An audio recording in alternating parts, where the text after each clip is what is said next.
Hey, happy Sunday, happy Sunday, happy Sunday, happy Sunday, happy Sunday.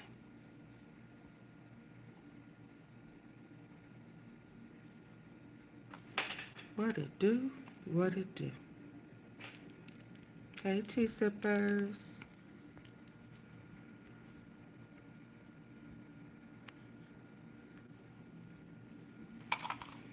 Let me see.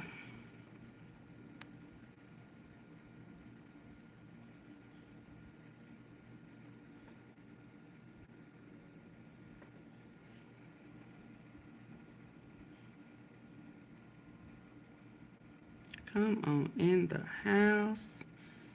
Come on in the tea house.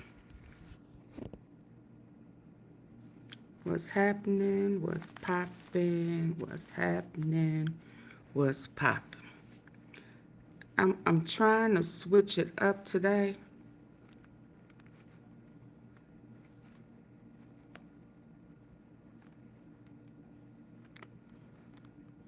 Getting prepared for what the week.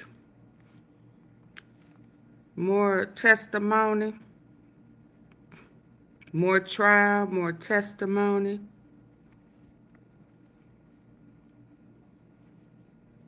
More truth telling. I'm sure more healing. What's that? Oh, it's power, power, wonder working power in the blood of the Lamb. Hey, so listen.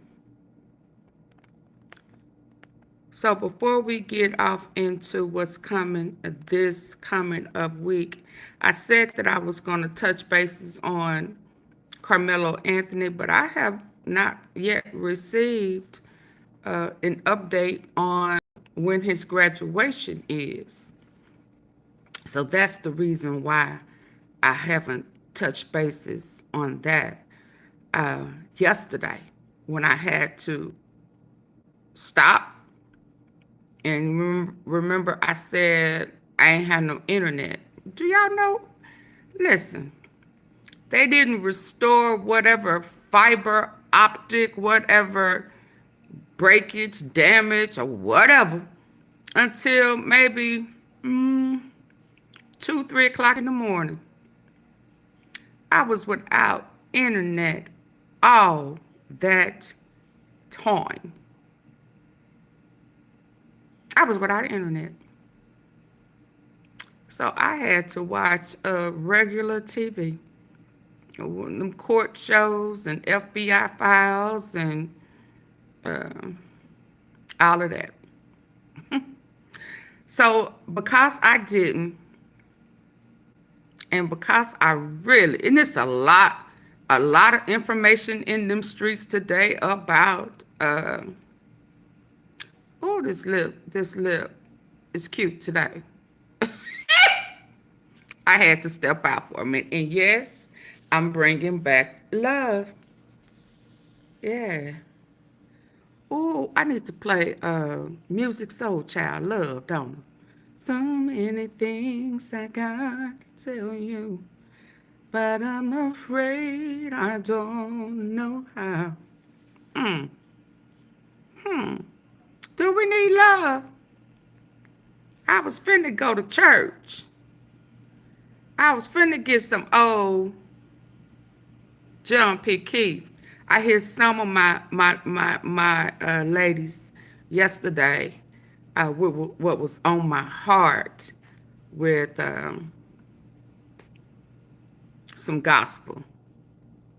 But hold up, for the sake of Sunday, just a little, I don't think it's a lot. It's me. It's me, oh Lord, I'm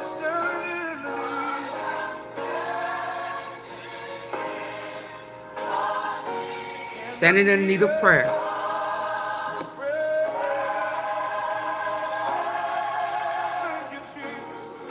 Not my mother. It's me.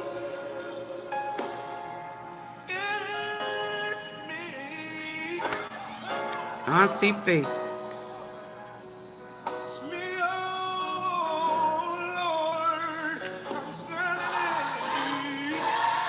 This is the old John P. Key. Y'all may not know nothing about that. I'm standing in the need. And sometimes you have to stand in for somebody else.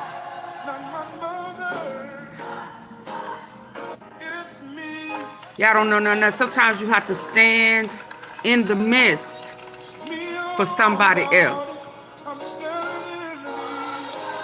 But sometimes you just have to stand for yourself. We're talking about healing. So I'm trying to dedicate today, especially this part, into healing. Healing, overcoming, right? And because, Lord, because I brought up love, before I go in, don't you go nowhere. Don't you go nowhere over there. Don't you go nowhere. AunTeaFee, you always trying to do too much. I do don't. Lord, I couldn't be no octopus. What's his name? Hey, stop playing. Hey, plus size baddie. I'm just talking. I ain't saying nothing. Yeah, it's Music Soul Child. Let's go before I go in. Let's go. Y'all ready?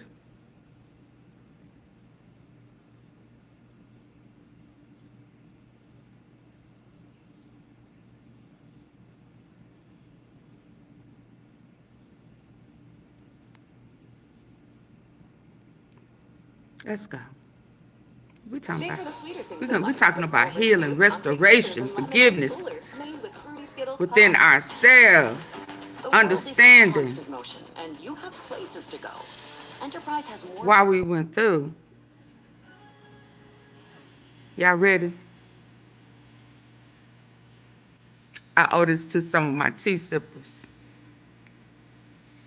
I ain't forgot about you, baby girl, homeboy. Love.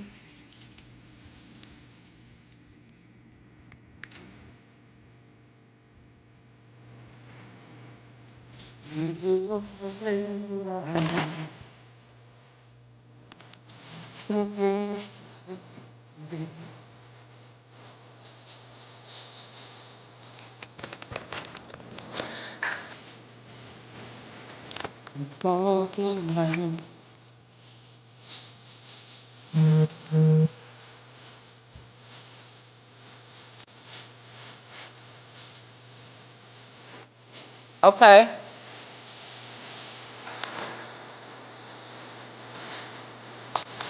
I understand.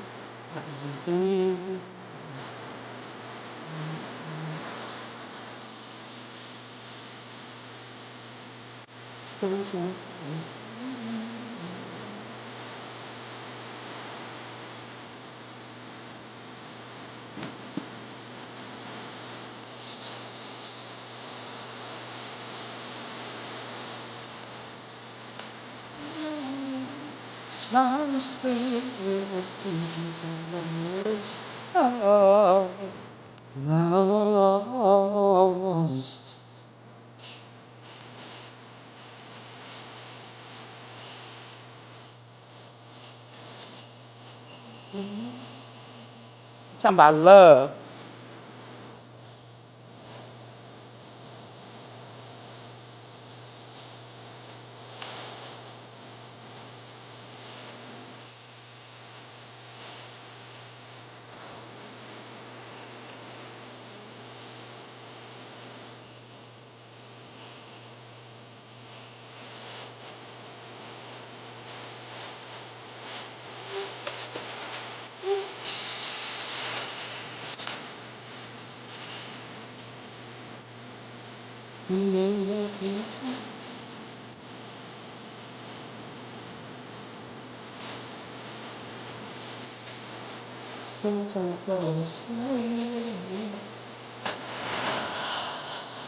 Ooh, yes indeed, love.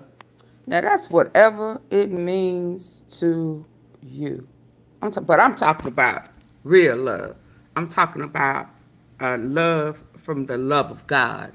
I'm talking about self-love. You understand? You understand? Yeah.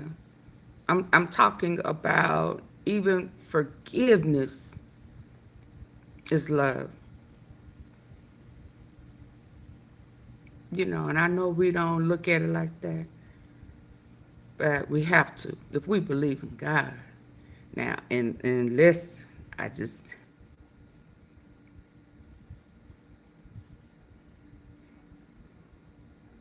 I need for you to understand that when I'm talking to you, I'm talking to myself.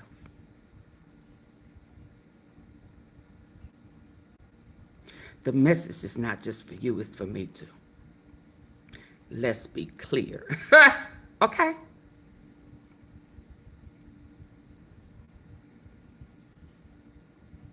And sometimes some of the things that we went through in life, we had to go through it to get to it, to recognize some things, to recognize God's purpose and plan.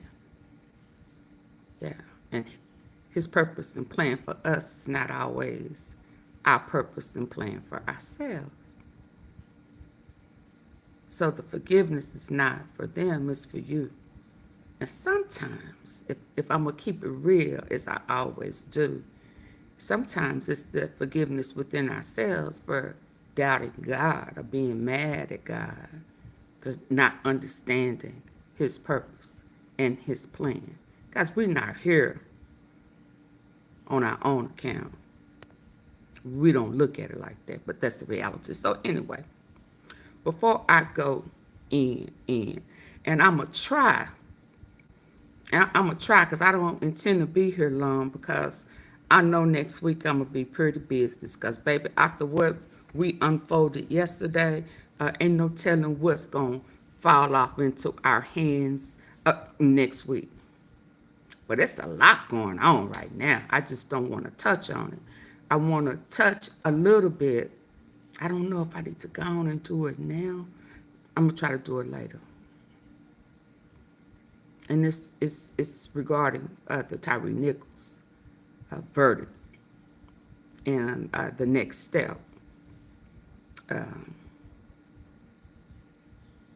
It's still unbelievable. I think I was probably still be hurt on the inside had this Diddy case not taken off the way it did. Woo, baby, because talking about somebody feelings hurt. My feelings was hurt. But anyway, this is not about me. This is for my tea sippers. And this really talking about understanding and regret.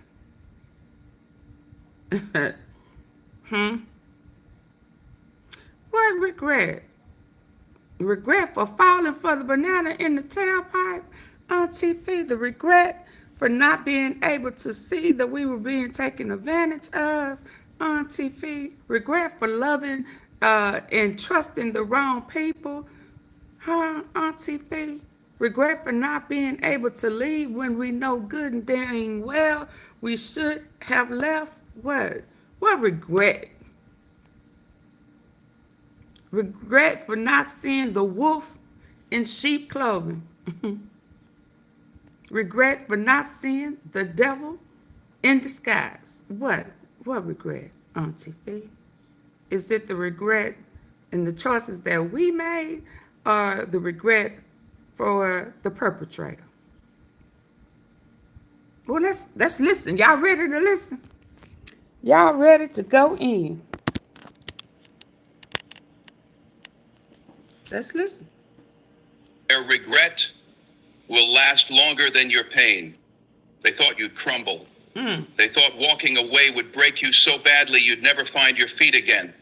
But what they didn't count on was the power of your comeback. See, pain has a way of shaping warriors. It bends you, but it doesn't break you. It wounds you, but it also wakes something deep inside you. And while you were in the dark, healing, growing, rebuilding, They were out there laughing, but the laughter fades when reality hits. Because now, as you rise with grace, with strength, with a fire they can't touch, their smiles have turned into silence, their comfort into regret. You may have cried through nights they'll never know, but hear me when I say this, their regret will last far longer than your pain ever did. Pain is temporary, but regret is a lifetime sentence. There's something powerful about pain. It has a way of revealing truth. It strips the mask off people and situations. Pain is raw, it's real, it demands your attention. But here's the thing, pain is also a visitor, not a permanent resident.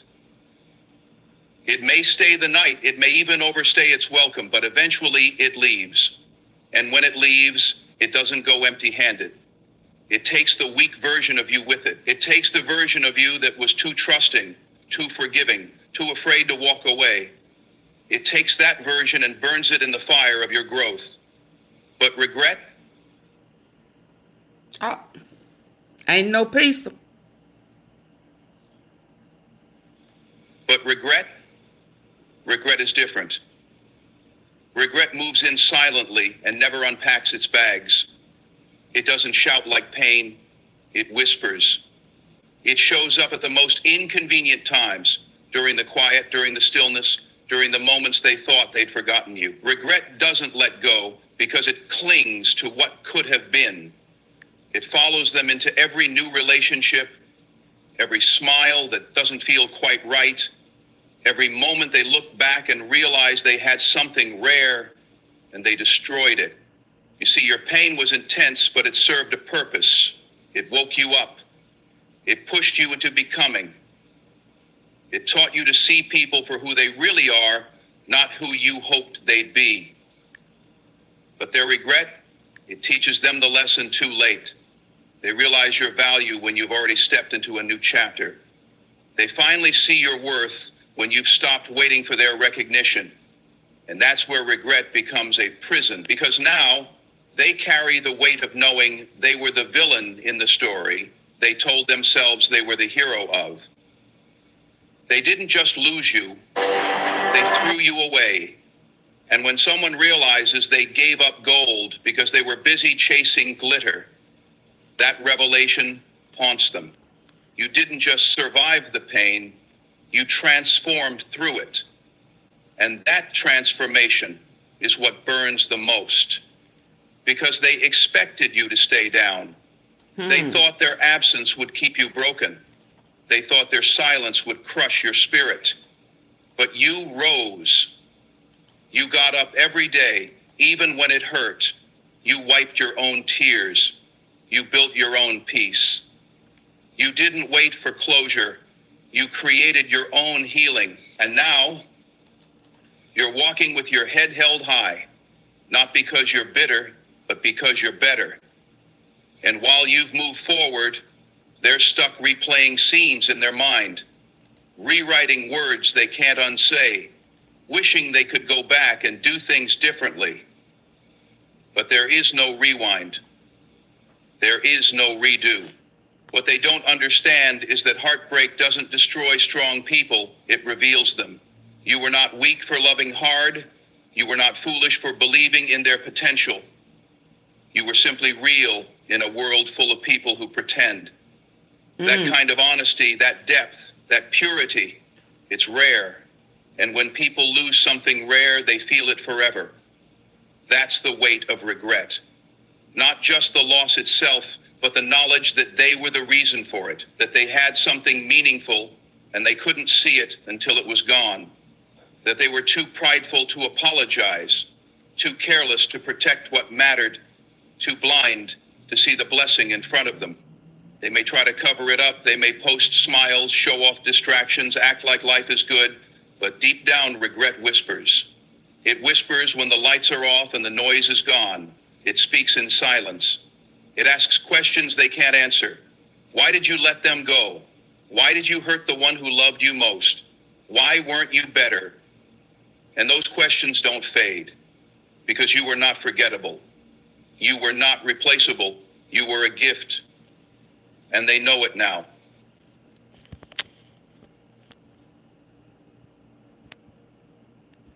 You were a gift.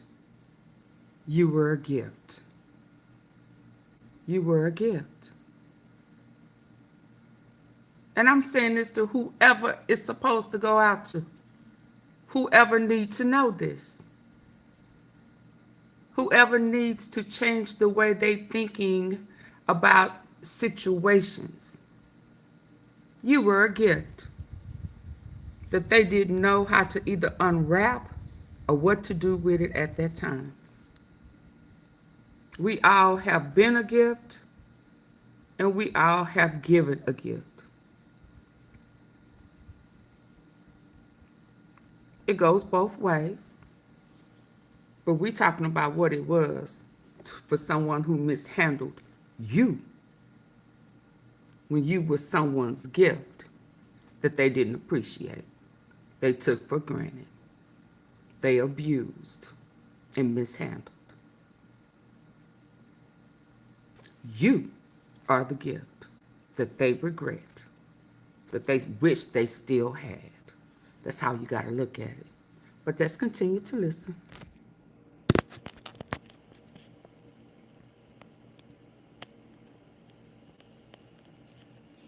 That's what regret does. It shows up with a truth they can't deny and a consequence they can't escape. But you're no longer carrying the pain. It visited, it taught, and it left. It made you stronger, sharper, wiser. You no longer cry over what was lost. You smile for what you found within yourself. You no longer chase validation. You've built a life that speaks for itself. And that's the real difference. You were broken for a moment. They are haunted for a lifetime. Because your pain was a season, but their regret is a shadow. And no matter how far they run, it follows. Because they lost more than just a person. They lost a heart that would have stood by them through anything. They lost a love that was rare, deep, unwavering. And that kind of loss doesn't fade. It echoes. So don't ever doubt the journey you walked through. Don't ever think your pain was in vain. It was shaping you, not shattering you. And while they sit in the comfort of regret, you stand in the freedom of growth. You've moved on, but they're stuck looking back. And that's why their regret will last longer than your pain. Because while pain molds, regret mourns. One builds, the other burdens. One frees, the other traps. And in the end, your healing is the very thing that becomes their reckoning. You love deeply, they played lightly. There's a kind of love that comes from a place deep within the soul. The kind that doesn't hold back, doesn't second guess, doesn't play games. It's the kind of love that shows up when it's inconvenient, stays when it's hard, and fights even when it's not fair. That's the love you gave. You didn't ration it. You didn't offer it on conditions or bargain with it like it was some commodity. No. You gave fully. You gave with your whole heart. And in a world where love is often transactional, your love was a rare currency. But while you were giving your all, they were giving just enough to keep you close. They weren't loving with the same intensity.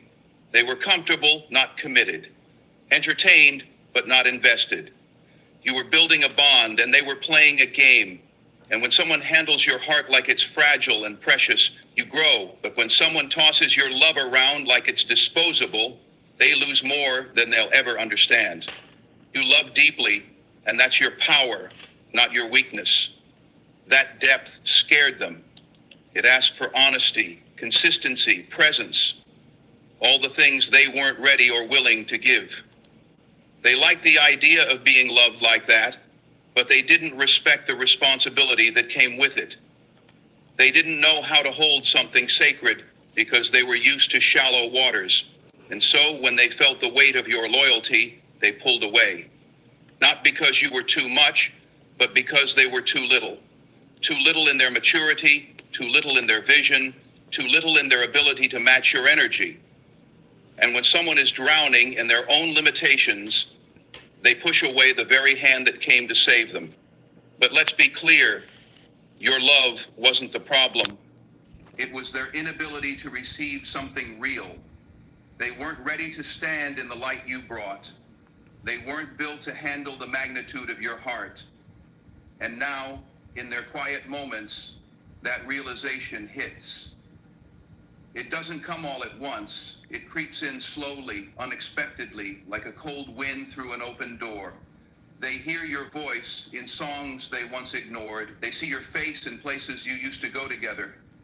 They remember your kindness, not the fake kind, not the performance, but the type that saw them in ways nobody else did.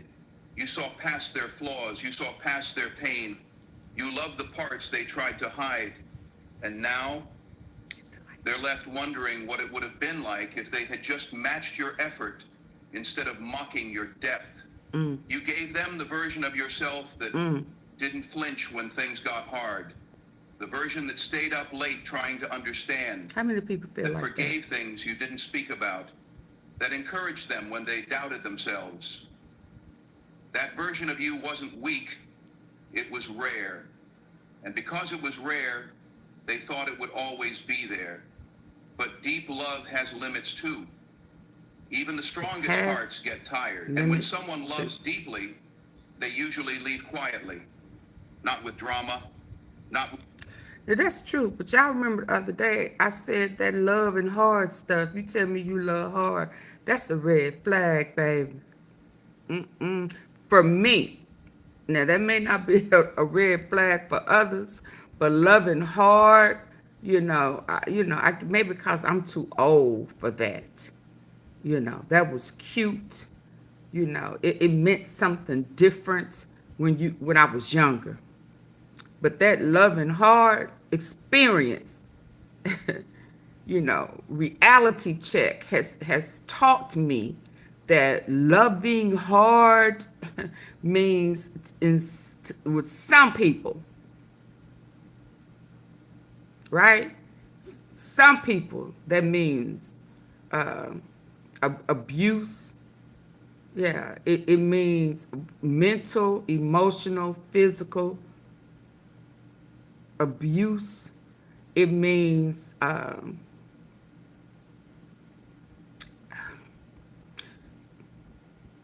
insecurities.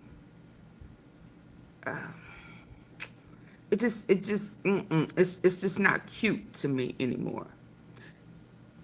When I hear that, if I can be honest, to me that sounds like if I can't have you, nobody else will.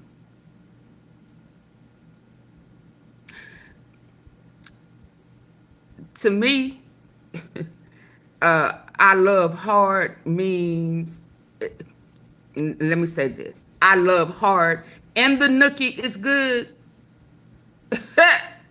Can I add that? Not just love hard, cause you cute, or you smell good, or you cook good, or you whatever that's good to that person, male or female. I don't discriminate. This just not a man thing for me. It's period. If you love hard, and you say you love hard. Now it's just one thing if you love hard, and that just means that you in for it for the long haul, and I have your back, and I pick up what you all of that. That's one thing. But to tell me in your description of trying to introduce and get to know me that you love hard, that means that you a stalker. You have stalkish ways. You don't have your way. You're going to force, that's just what that means to me in my experience. I've encountered a stalker or two before. I've encountered a insecure man and didn't realize that they had insecurities, and they would try to disguise their insecurities and then flip it around as if you insecure. I've seen that.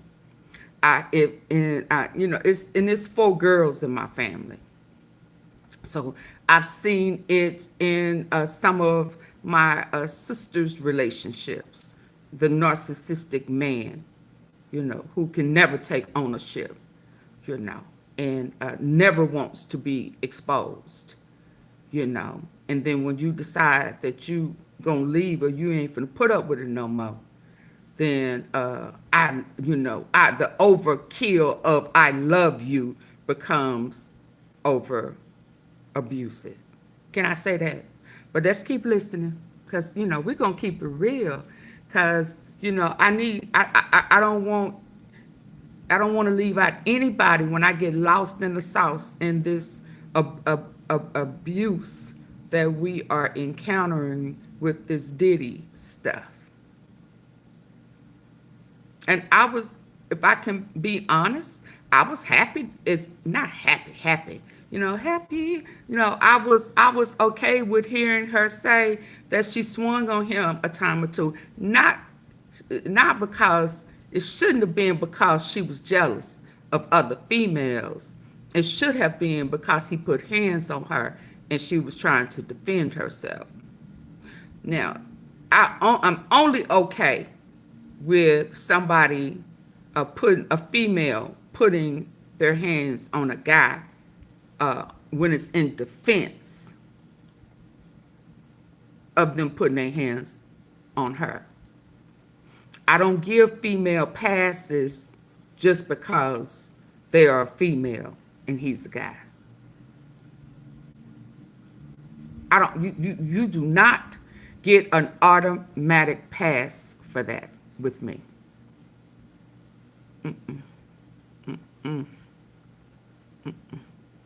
In my heart of heart, I feel like everybody needs to keep their hands to themselves.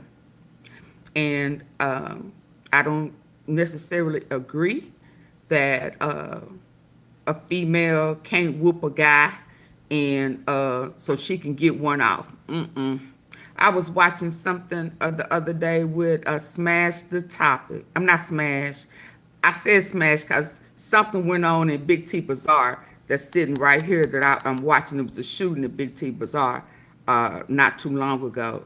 So that's why Smash came out my mouth first.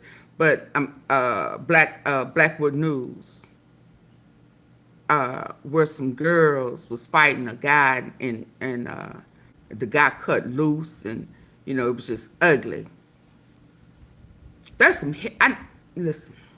there's some heavy hitting hard females out there. And I just will not give a pass.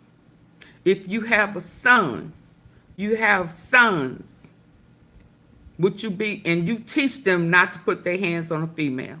That is the golden rule. Do not hit women. Do not hit women.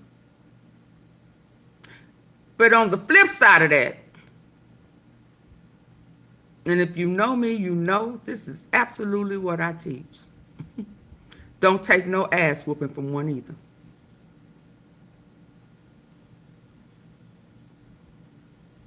Don't hit a female and don't take an ass whooping from one. Because if you start taking ass whoopings from a female, you will become henpecked and she gonna run your ass. And you will not be the man of your house. That's how I feel. That's what I teach. So don't hit a female, but don't let one beat your ass either. Everybody keep their hands to themselves. Okay? That's just how I feel. Because we know we will cut up and we will, if, Lord Jesus, please. This is not how this is supposed to go. But we will strip a man of their manhood if we're going to be honest. So maybe that's why I feel that way. Okay? But men shouldn't beat women, and women shouldn't hit men. That lacks communication. But let's keep listening, because yeah.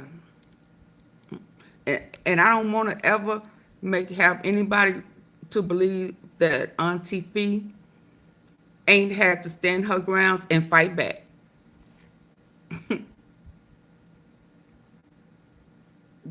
But I don't ever remember hitting a guy first.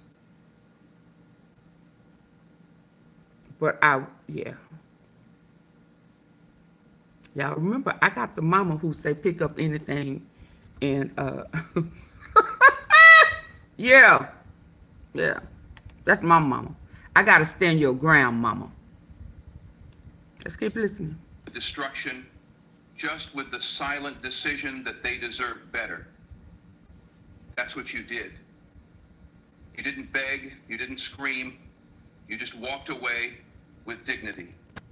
Let me back up, because I don't know. You left behind, they're hearing all the things they refused to listen to while you were still speaking. What I missed. They'll scroll past memory.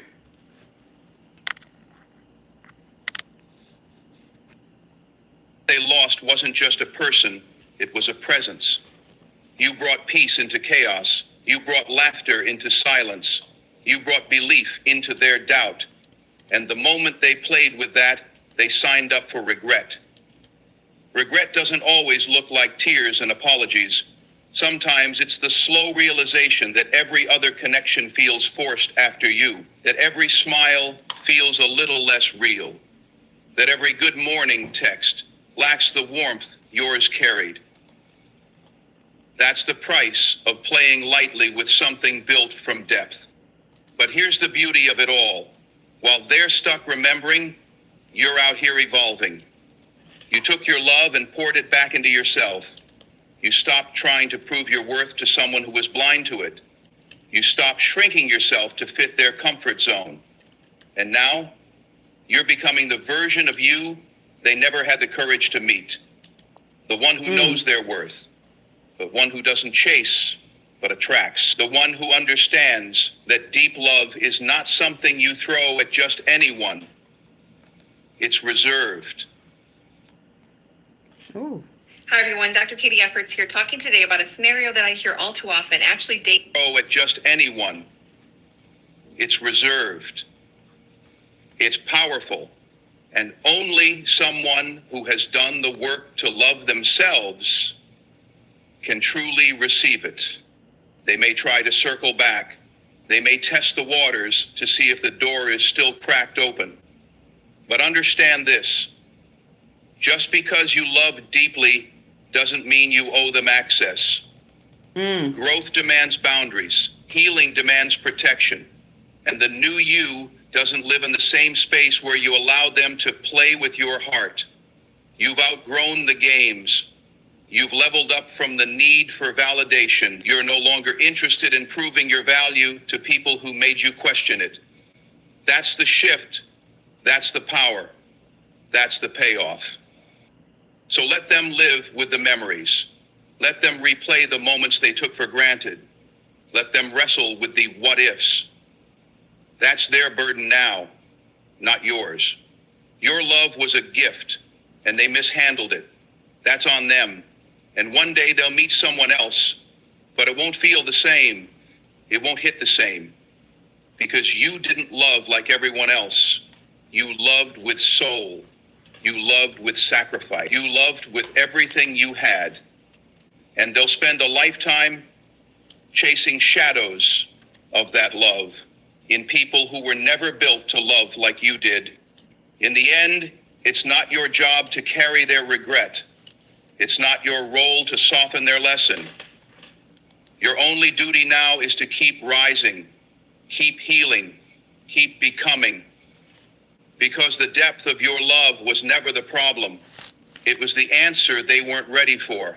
And while they sit in the wreckage of their... Now, speaking of what we went through last week, can y'all see some of that? Did y'all see some of that in court last week? I felt like what Diddy was doing when he was putting them notes and stickies and the defense attorneys couldn't conduct business the way they had planned to conduct business was because he had regrets.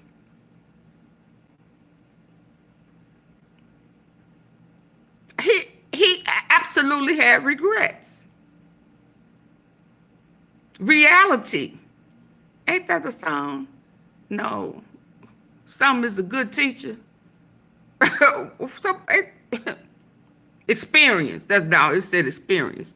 The reality of all his abuse, all of his actions, all of his everything, mishandling. Not to say anybody was perfect, but to take ownership that you intentionally mishandle people who trust you, who believe in you, who love you, who desire you. It ain't just about him and Cassie. It's about him and his artists, business partners, friendship. I was just listening to one of his security guards. Said Diddy said he ain't never had no friends. He don't know how to be a friend.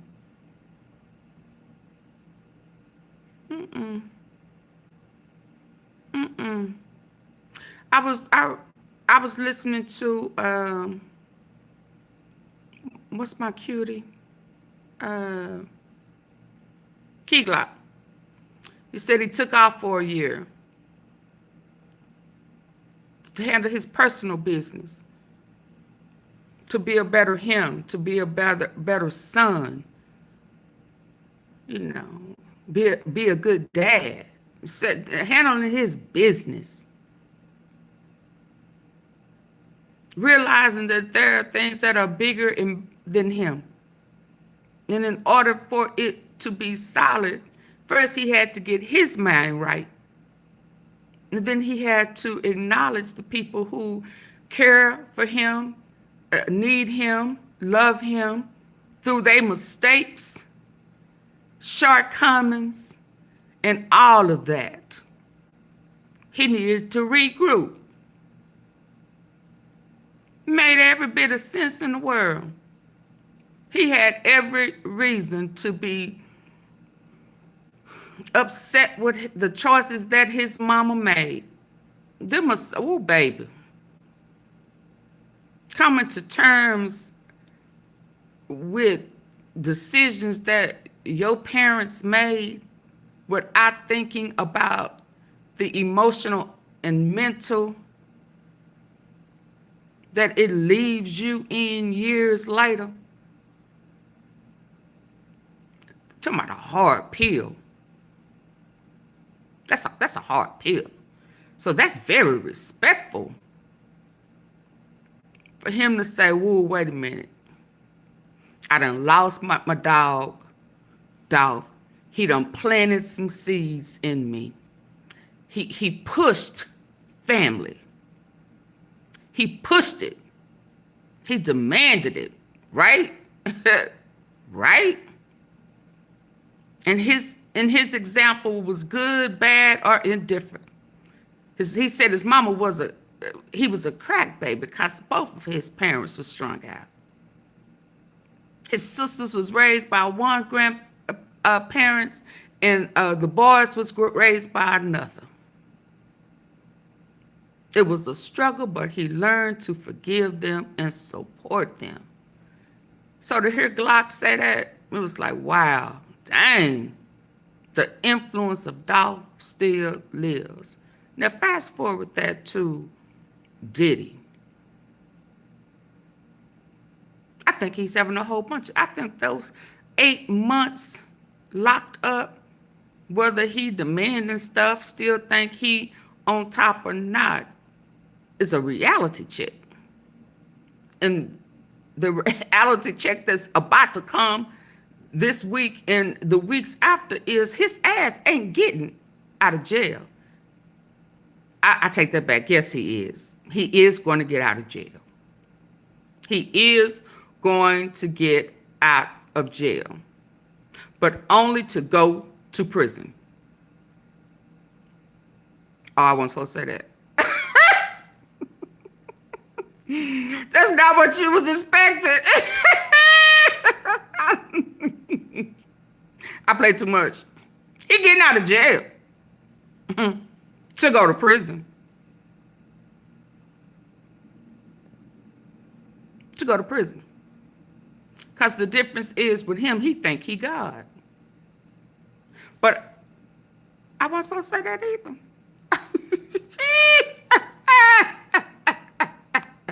Sorry, AunTeaFee, for not speaking. Hey. Boys, them gifts. He getting out of jail. To be moved to prison. Because he made a deal with the devil. But let me move on before I go off into that. Because this message is just not necessarily about Cassie and Diddy or whoever else who feels like the abuse has power, has dominion. Because it don't. It don't.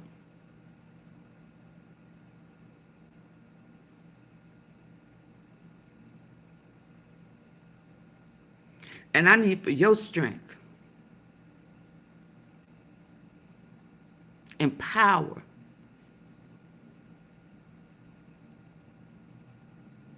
to be being able to leave.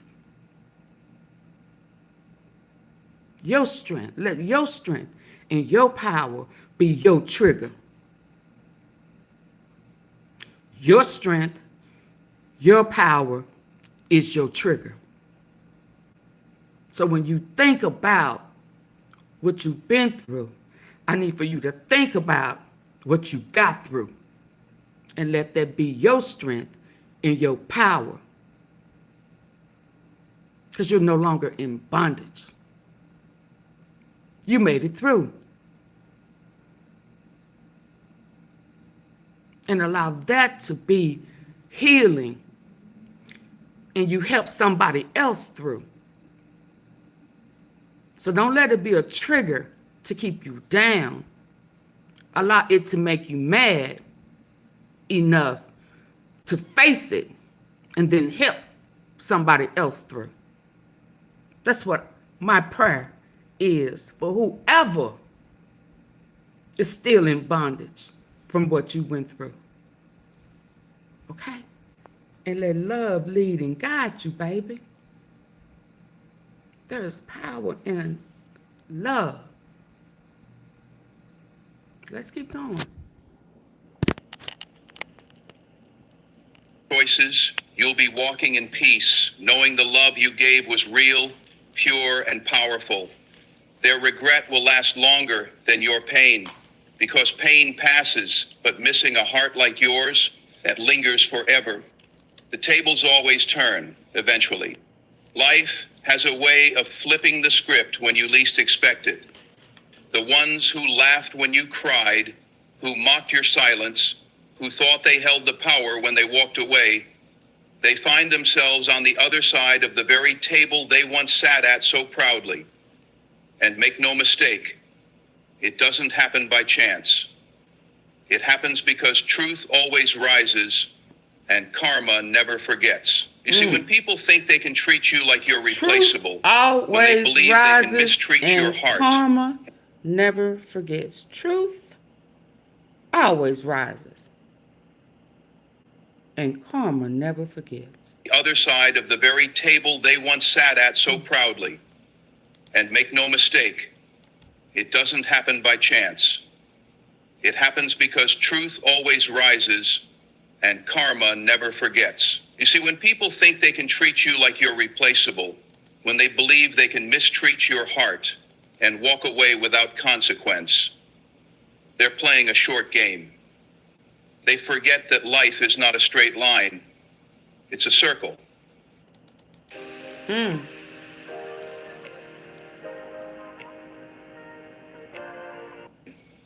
It's a circle, and every circle comes back around.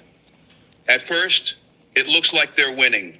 They're out there posting smiles, living loud, flaunting their freedom like it cost them nothing. But while they were out there pretending, you were in the shadows, becoming.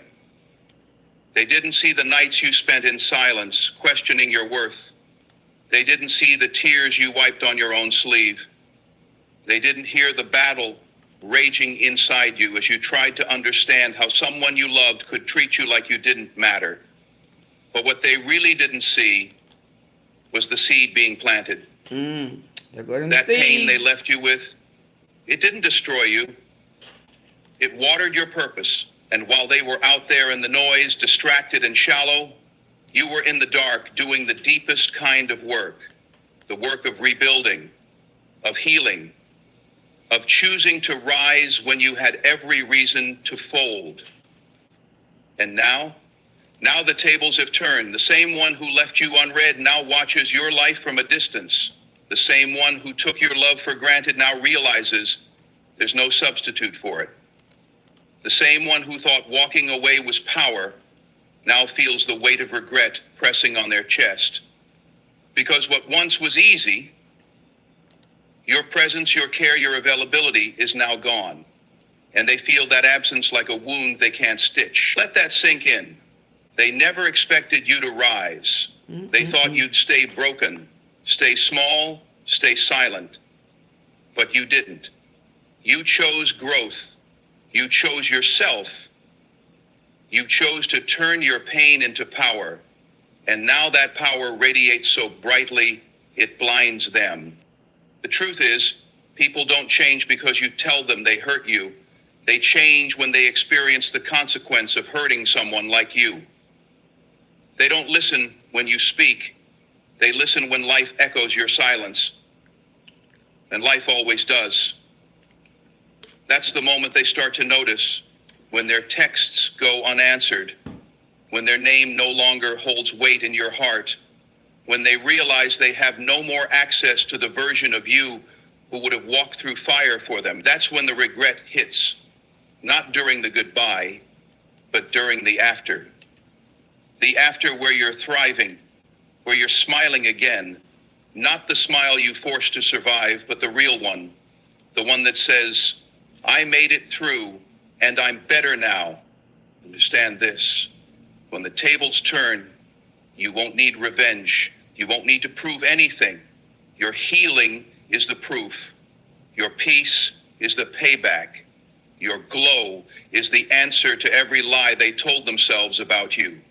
Because what they didn't realize is that your love was never a weakness, it was a gift. The gift they misused, a gift they took for granted. And when someone realizes too late that they mishandled something sacred, regret becomes their only companion. They'll try to find pieces of you in others. They'll chase the version of love they once had in places that can't recreate it, but it won't be the same. Because your energy is unique. Your presence is rare. Your love was not average, and they know that now. Let them sit with it. Let them wrestle with the weight of what they lost. Because while you were willing to grow with them, they chose to grow away from you. And now that you've blossomed on your own, they want to find a way back into the garden they abandoned. But not everyone who leaves deserves a return ticket. Sometimes the lesson isn't in welcoming them back. It's in understanding why you let them in to begin with. Growth means acknowledging the role you played in allowing someone to stay who should have been let go sooner. But grace means forgiving yourself for it, learning from it, and moving forward without bitterness.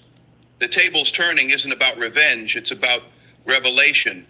It's about the truth being revealed not in arguments or explanations, but in the fruit of your healing. And that fruit is undeniable. It's in your peace, your boundaries, your confidence. It's in the way you no longer chase people to make them see your worth, because now you know your worth. You carry it in how you speak, how you walk, how you love yourself, and that's the full circle moment.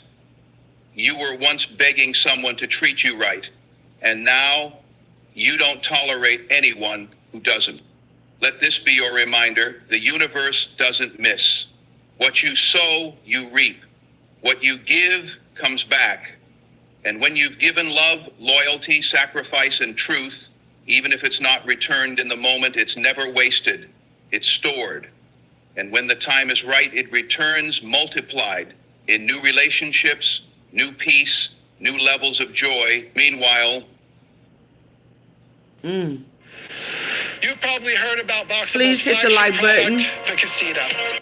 new levels of joy. Meanwhile, those who played lightly with what you gave will sit in the emptiness they created, haunted not just by your absence, but by the reality that they were the cause of it.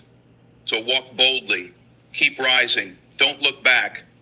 Don't check to see if they've realized what they lost, because if they have, they'll carry that truth long after you've moved on. And that's the real plot twist. You're not stuck in pain, they're stuck in regret. The tables always turn, eventually, and when they do, the seat you used to sit in becomes the throne they can't reach. Because while they were busy underestimating your value, you were becoming something they could never replace. And that's why their regret will always outlast your pain. Healing makes you untouchable. There is a power that comes not from revenge, not from getting even, but from healing. True healing, the kind that takes time, takes silence, takes tears behind closed doors. The kind that demands you confront the parts of yourself you once tried to ignore. And when that healing takes root, when you stop looking for closure in people who broke you and start building peace from within, that's when you become untouchable. Not because you're hardened, not because you're guarded, but because you're whole. You no longer move from desperation, but from discernment. You no longer seek validation from those who doubted you. You've tasted your own strength, and now nothing weak can hold you. Healing does that. It clears the fog. It breaks the chains. It silences the noise of every voice that once told you that you weren't enough. It turns your pain into wisdom and your scars into maps, guiding you into a future no longer shaped by what others did to you. There was a time when you thought you needed them, when their absence felt like a hole in your chest, when you replayed the memories trying to figure out where you went wrong, not realizing that their choices were never your responsibility. They made their decision, and now they have to live with it. But healing taught you that Whoa, what did you just say? Their choices. Hold on. Dang it, I probably went back too far. now nothing weak can hold you. Their Healing does choices that. was not your It clears the responsibility. fog. It breaks the chains. It silences the noise of every voice that once told you that you weren't enough. It turns your pain into wisdom and your scars into maps, guiding you into a future no longer shaped by what others did to you. There was a time when you thought you needed them, when their absence felt like a hole in your chest, Hey, Tanya. when you replayed the memories trying to figure out where you went wrong, not realizing that their choices were never your responsibility. They made their decision, and now they have to live with it. But The healing choices taught was you not that your closure doesn't come responsibility. from their apology. It comes from your decision How to they stop treat giving them you space and in your how- mind. That's what How they treat you and others is not your responsibility. Their choices, people's choices, are not your responsibility. Ooh, ooh, ooh. their choices. I mean, and it sounds like that should not be hard to process, but that's hard to process. Their choices is not your responsibility. But that is just that is really holding people accountable. How they mistreat you.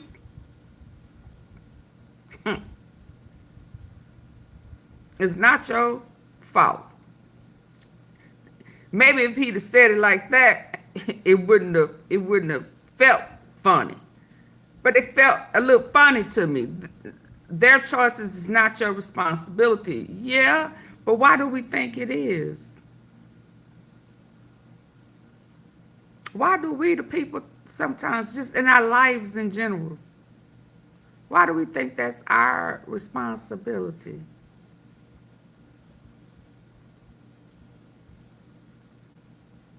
They should be responsible for, and we know this, y'all. We know this, but it just sounds different, especially when they mishandle you, me, or whoever. Whoever is the person who has been abused, mishandled, taken advantage of, lied to, manipulated, what do they call it? Groomed. You know, when young people, old people, you know, most times when people talk about being groomed, we typically think about kids, but that ain't true. There's some adults who've been groomed, still falling for the same, you know, and I have to do better because I call it thirsty, just thirsty for a man, thirsty for a woman. And you look over things that you shouldn't look over. You saw them red flags and you looked over them anyway. Why? You know, but you know, sometimes AunTeaFee kind of have a man, you know, I have to think for men and women. You let me tell it. You let me tell it. So sometimes it's just like, why you didn't see that?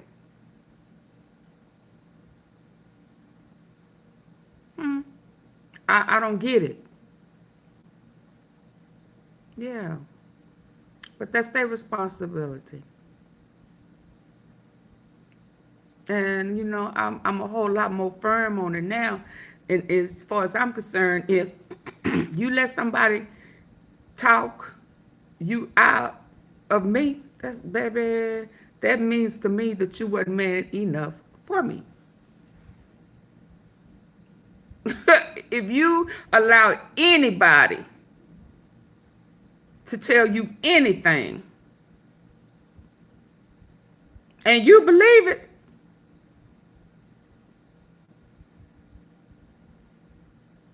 you wasn't a man for me. You ain't manly enough for me. Now, I shouldn't say it that way, but y'all do know I do. It just, it's a no for me. And it's, you know. So, you know, I'm a little more harder with them red flags. I feel like at this point in my life, when I see them red flags are red flags. And I don't have time to waste, because the difference in me and a lot of people, I like me. Baby, I think I'm cool in the fan. I am funny to myself.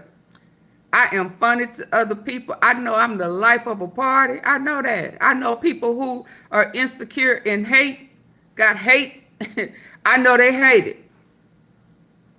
I know they hate it. Because it's just something about my presence when I walk through that door. I'm going to pop.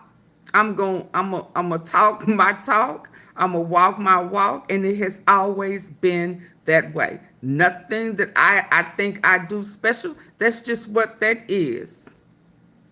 And I talk that talk to everybody. There is no respect of person.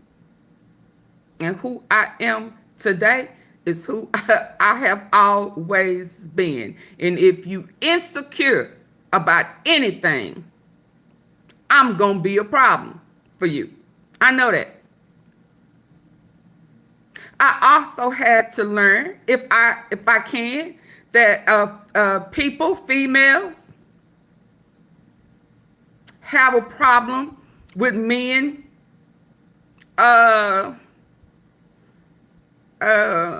desiring or wanting to take care of me, or that will do for me. I understand that too. I've seen it. I've come to terms with it. And sometimes when it ain't even true, they still put it out there like that. You know why? Because they, first of all, you've been listening to some shit that wasn't true.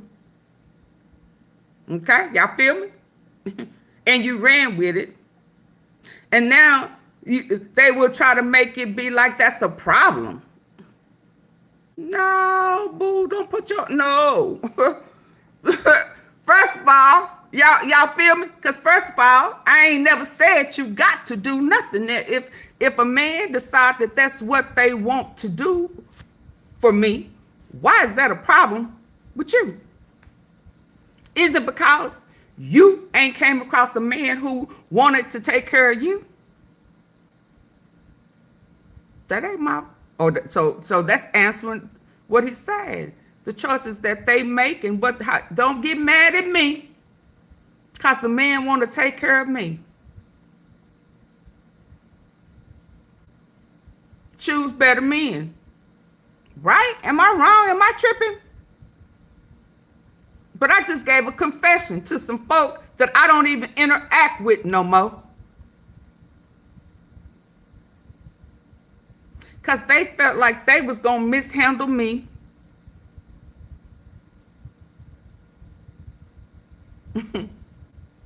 Okay?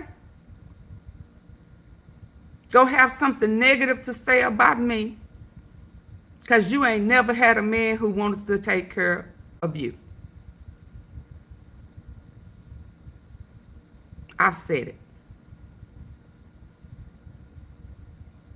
So you run with lies.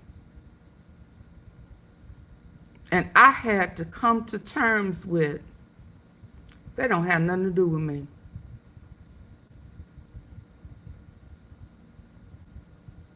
Their insecurities don't have nothing to do with me.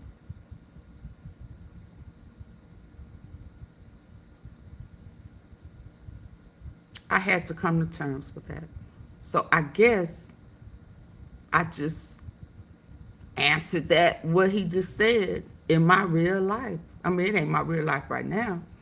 But I had to remove myself from people who decided that they was going to mishandle me.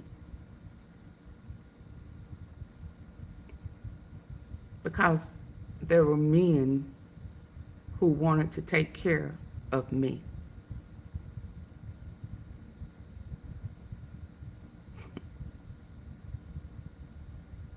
Yeah, man, that's deep. That just brought back some memories, y'all. That just brought back some memories. That just brought back some memories. And then here I was at that time trying to make excuses for other people's insecurities that don't have nothing to do with me.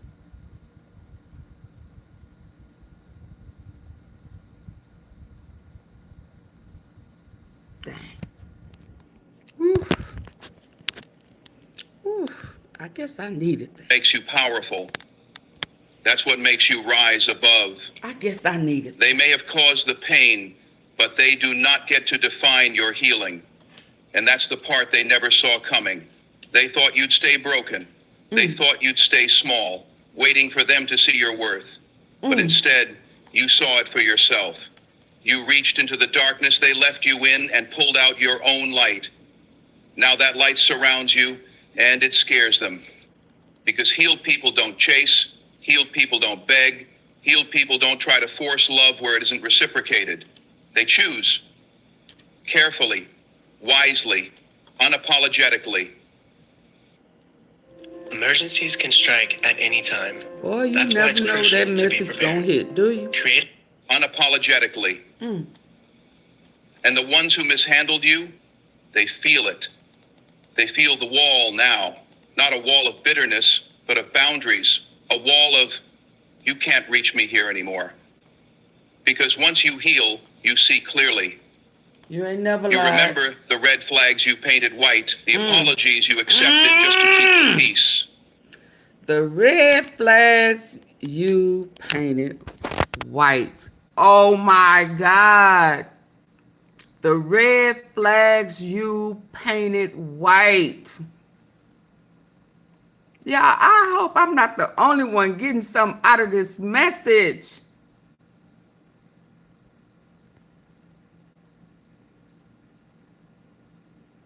The red flags we painted white. I never looked at it like that.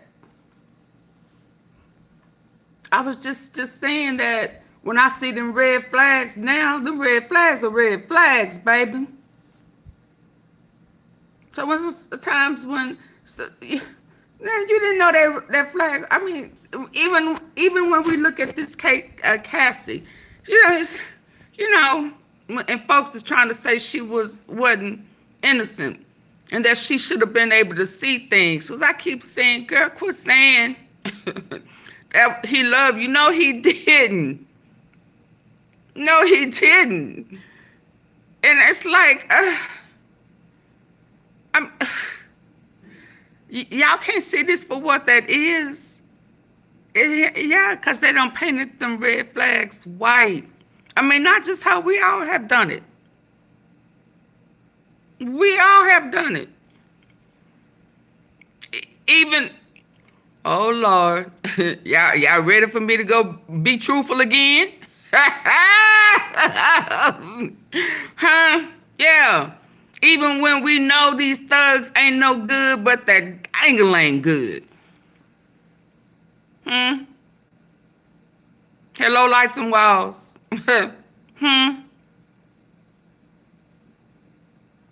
And then when things start getting ugly,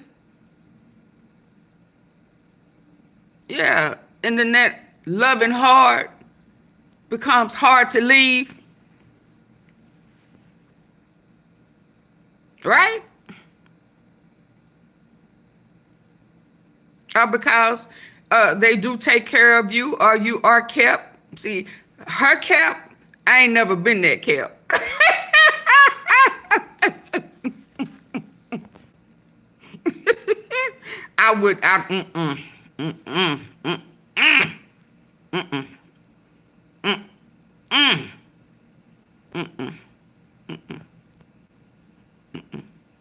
Even if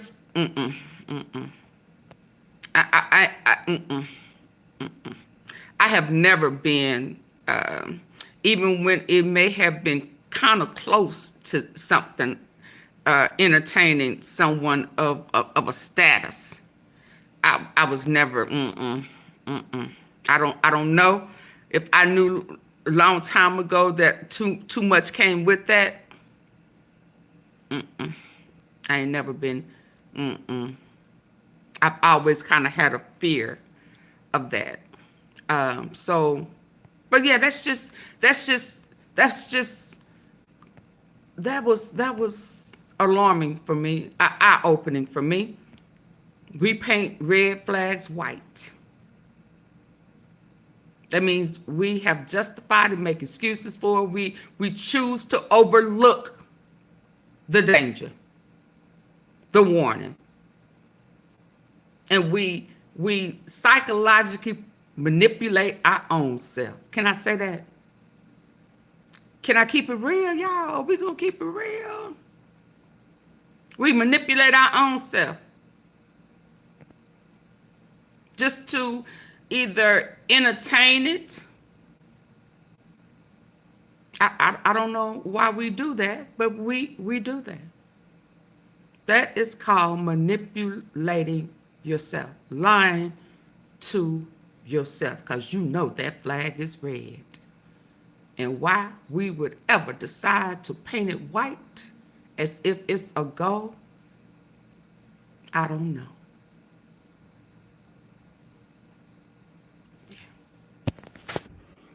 Ooh, man. Let's go. The nights you cried in silence so they wouldn't feel uncomfortable, and you say, never again. Feel it. They feel the wall now, not a wall of bitterness, but of boundaries, a wall of, you can't reach me here anymore. Because once you heal, you see clearly. You remember the red flags you painted white, the apologies you accepted just to keep the peace, the nights you cried in silence so they wouldn't feel uncomfortable, and you say, never again. Never again. Healing makes you unshakable because it teaches you that peace is not in the presence of others. It's in the presence of self-awareness. Now they look at you and barely recognize what they see. You've grown, you've glowed. You've evolved into someone they can't manipulate, can't confuse, can't guilt back into that old space. You're no longer accessible to them, and that's their real punishment. You've become a version of yourself they never deserved in the first place. They had access to a heart that was willing to go the distance, and they fumbled it. Now that you've done the work, now that you've faced the mirror and claimed every broken piece and made peace with it, they no longer have power over you. And that's why healing makes you untouchable. Because once you've walked through your own storm and found calm on the other side, no one can take that away from you. You now understand that not everyone who hurt you was meant to stay. Some people were the fire that exposed your strength. Some were the mirror that showed you how low you were willing to go just to be loved. And some were the catalyst that forced you to go inward. So you thank the pain, not because it felt good, but because it freed you. It opened your eyes, it stripped you down to your foundation, and let you rebuild without the lies, the illusion of connection. That's the beauty of healing. It brings truth. And truth always sets you free. The truth will set They you might free, still baby. be living the same way, playing the same games, chasing the same empty highs. But you've stepped into your next chapter. You've stopped waiting for people to change and started choosing people who already match your energy. You've stopped explaining your heart and started protecting your peace. And now, anyone who comes into your life has to meet you on that level, healed, honest, and whole. Because when you've done the work, you don't let just anyone sit at your table. You don't entertain confusion. You don't apologize for having standards that honor your growth. You've earned your peace, and you guard it like treasure. So let them regret. Let them look from a distance and realize what they lost. Dear Dr. K, you work within my budget and help me feel confident in the plan we made together. From a distance and realize what they lost. That's not your concern anymore. Your job is to keep healing, to keep loving yourself like you once begged others to love you, to keep becoming the version of you that you were always meant to be. Because when you heal, you don't just rise, you soar. And the view from that height, it's untouchable. The best revenge is moving on without bitterness. The most powerful move you will ever make is not getting even, it's getting free. Real freedom. Not the kind that shouts, not the kind that proves, not the kind that demands recognition, no. The real kind of freedom is silent. It moves with grace. It doesn't seek applause or vengeance. It simply lets go. Because the best revenge has never been about showing them what they lost. It's about no longer needing to. It's about rising above the noise, the betrayal, the heartbreak, and choosing peace over pettiness, purpose over payback, and growth over grudges. When someone wrongs you, the temptation is to strike back, to show them you're better off, to make them feel the pain they gave you. But healing whispers a different truth. It tells you to walk away with your head high, your heart intact, and your soul untouched by their darkness. Bitterness is a poison that dresses itself as protection. It makes you feel powerful in the moment, but it eats away at your spirit in the long run. It turns your focus from progress to pain, and it anchors your worth to someone else's regret. That's not power, that's prison. When you stay bitter, they still have a hold on you. But when you let go, not to forget, not to deny, but to free yourself, that's when the chains break. That's when you reclaim your life. When you stay bitter, they still have a hold on your life. When you stay bitter, they still have a hold on your life. Now, I saw that when he kept poking and picking on that trial, when he was sending those messages. Can y'all tell I'm listening with my good ear? When he kept trying to send those little messages, trying to pick and poke. Even, I think the one he thought was going to hit the most is the FaceTiming her dude, her husband now, when she was still doing freak offs. But it didn't penetrate. He thought it was. Yeah. But in real life, my life, I tend to say you giving them too much of your energy. Even in a relationship, when people react still angry, and they don't think they are, baby mamas and baby daddies, and I say, ooh, you still emotional. So this is me. I've had to tell somebody this before, not before, before, that you are still emotionally connected. And they be like, oh, no, I'm not, no, I'm done, because you're giving that too much of your energy. See, when you sit there and argue and act a fool with somebody, that means you still emotionally connected. Yeah. But when I'm done, I don't give you none of that. I'm not gonna argue with you. I'm not gonna act a fool, because to act a fool with you, in the mind, I can only identify with a man, okay? In the mind of a man, to me, that means you still got a chance. In your mind, that means I still love you, I still want you, I still desire you, in whatever shape, form, or fashion. So to me, I'm still giving up my power. But baby, when I ain't finna argue with you, I ain't finna fight with you, I'm not finna call you back to try to, I'm done. You done? I'm done. I'm done. So I get that.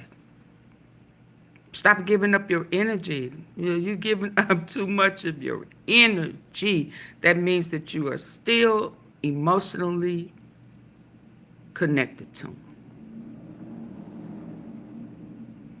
And moving fast forward that to Friday, with all them little tactics that Diddy was still trying to see if he still had power and control. And she was like, okay. Yes, I did. I sure did. And then on the flip side of that, she's saying, she didn't say that, but to me that's saying, and, okay, I sure did. Because remember, y'all, in her mind, this ain't about me and him. I'm done. This is racketeering. This is a cooperating witness. He is still emotionally attached. Because well, he's a narcissist. I was about to say, why else would he even be concerned about that? Why else would he be insisting that they ask them type of things? Yeah, but he's a narcissist. I don't ever want a narcissist. Again, ever. Because I'm going to hurt your feelings. Because I'm going to call you out. I'm going to call you by your name. Your name is narcissist, manipulator, liar, deceiver. What is that? Love bombing. You are creating narratives. You storytelling. You're a liar. You're a deceiver, and the truth ain't in you.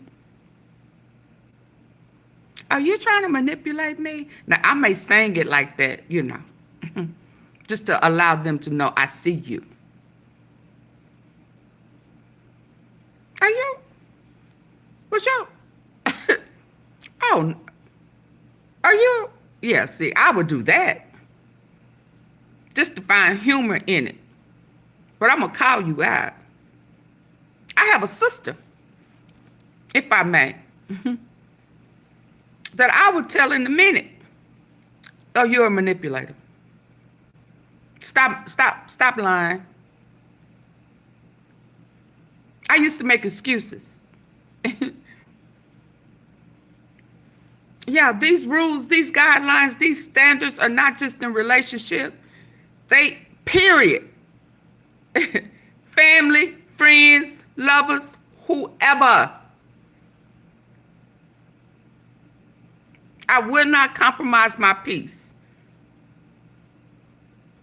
for no one. No one is going to be there to help you heal. So I don't suggest you compromise your peace for people. You cry out to God for healing. He guides you to healing, and you compromise your healing for people. Stop that. Effective immediately. I don't care who it is. And if they don't want to be called by their truth, then suggest to them to change their ways. If we have to change ours, and if I can be honest with you, that is absolutely what I live by. Okay? If I had to see myself a wretch undone, if I had to come to terms with who I was in my ways that was not pleasing to me,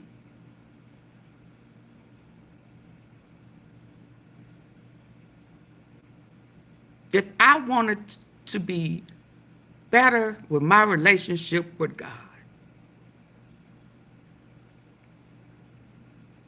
to thy own self be true,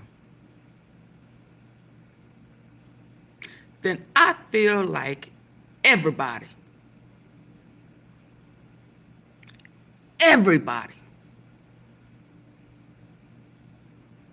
has to as well.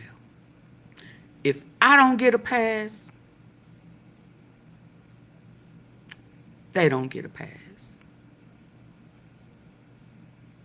If I had to do better, they have to do better. And there's a period after that. Period.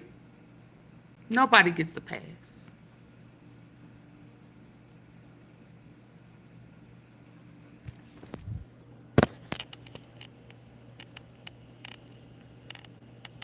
And in doing so, you do something far greater than revenge.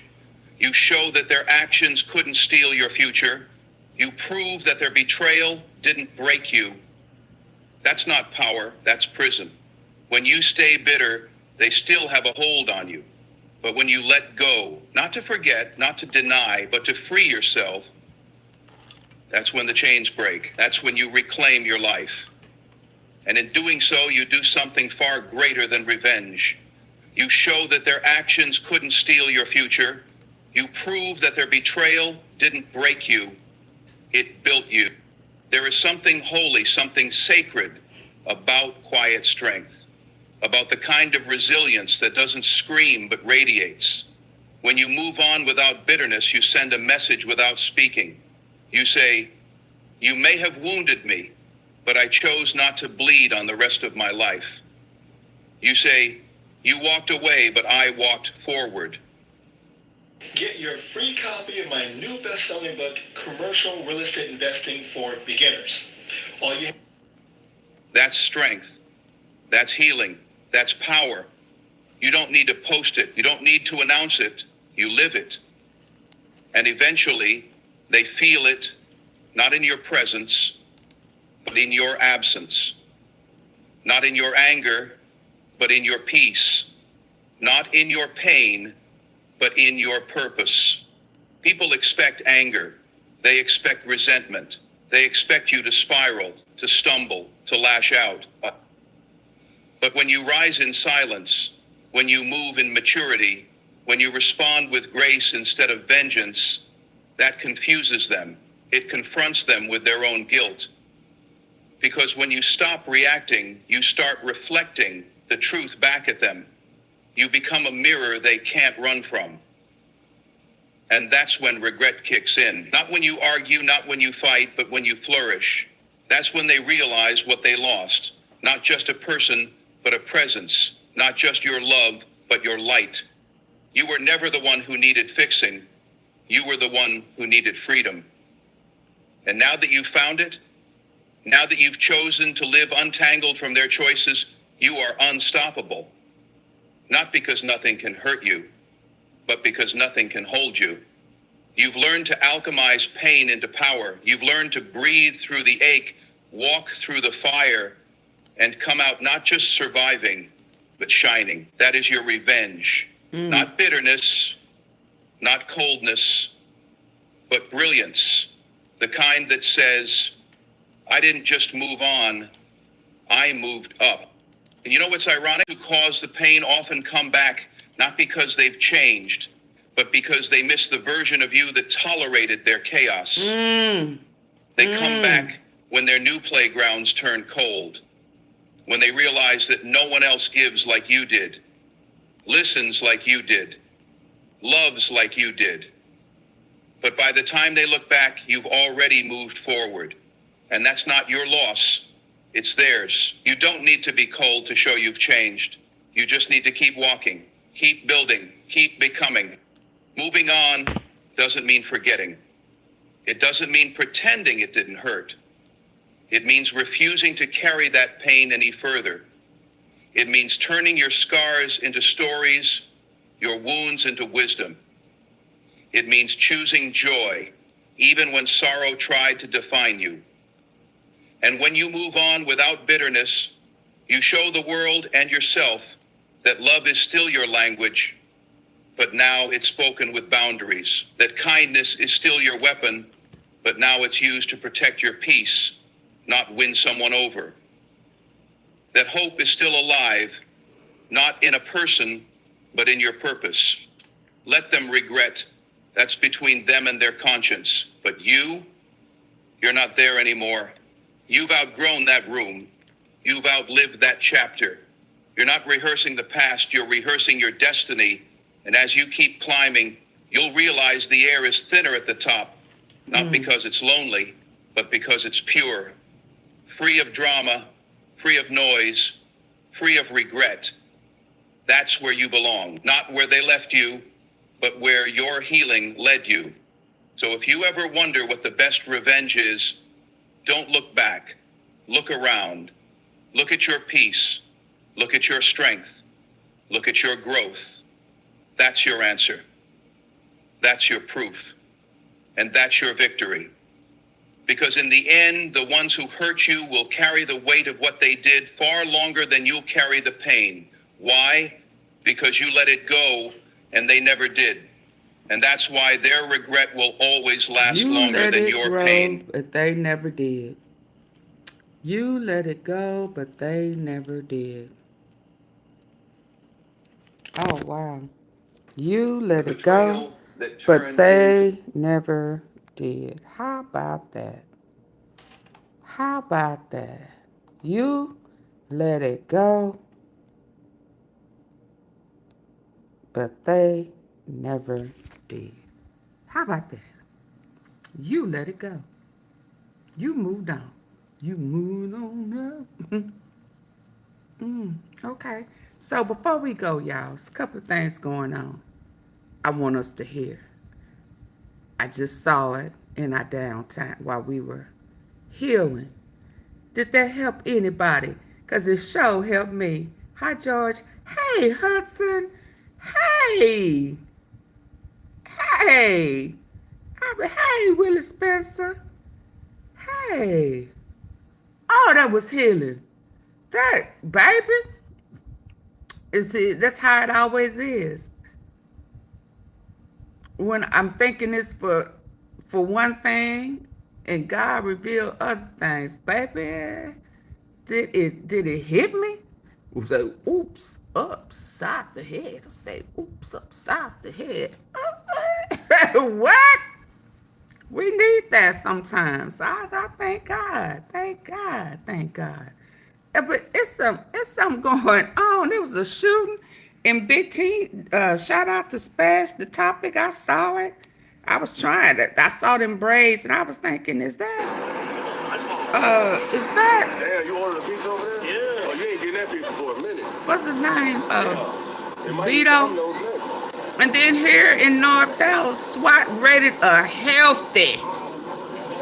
Is it a healthy massage parlor? Baby. I report live. Trafficking. Goddamn court, man. They done popped out. They done took the little Asian lady. She gone. They about to put her in a regular car. They put her in the Lexus. Stop getting weird massages. Damn, you ordered a pizza over there? Yeah. Oh, you ain't getting that pizza for a minute. Yeah. It might hit Domino's next. SWAT and undercover. They done went in there and let Chung Mang Chung, Heidi and Heather. I report live from goddamn court, man. Hold on. They done took the little Asian lady. She gone. Baby, it was going down while we was over there getting our healing on. While we was getting our healing, they was being taken down. I said, Lord, but hold on, let me stop because I ain't trying to go there. But I want to hear Jean. Jean says something's going to be going on. So that's oh Lord, there's so much going on. Okay, so listen, tea sippers. I'm here for you. But I just want one of these ditties. I want to hear this, and then I'm gonna leave today, and I'm gonna keep this where it needs to be. Is that okay? Is that okay? I don't even know what he is about to say. I just saw him throwing out a warning, and I just want to see that. And then I need to go. Because AunTeaFee, what time is it? Almost 4. I want to see the finale of American Idol, which is today. And I really need to go get a pedicure. I don't need my nails done. But I could stand for,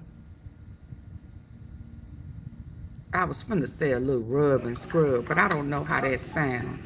How that a little foot rub. Is that okay?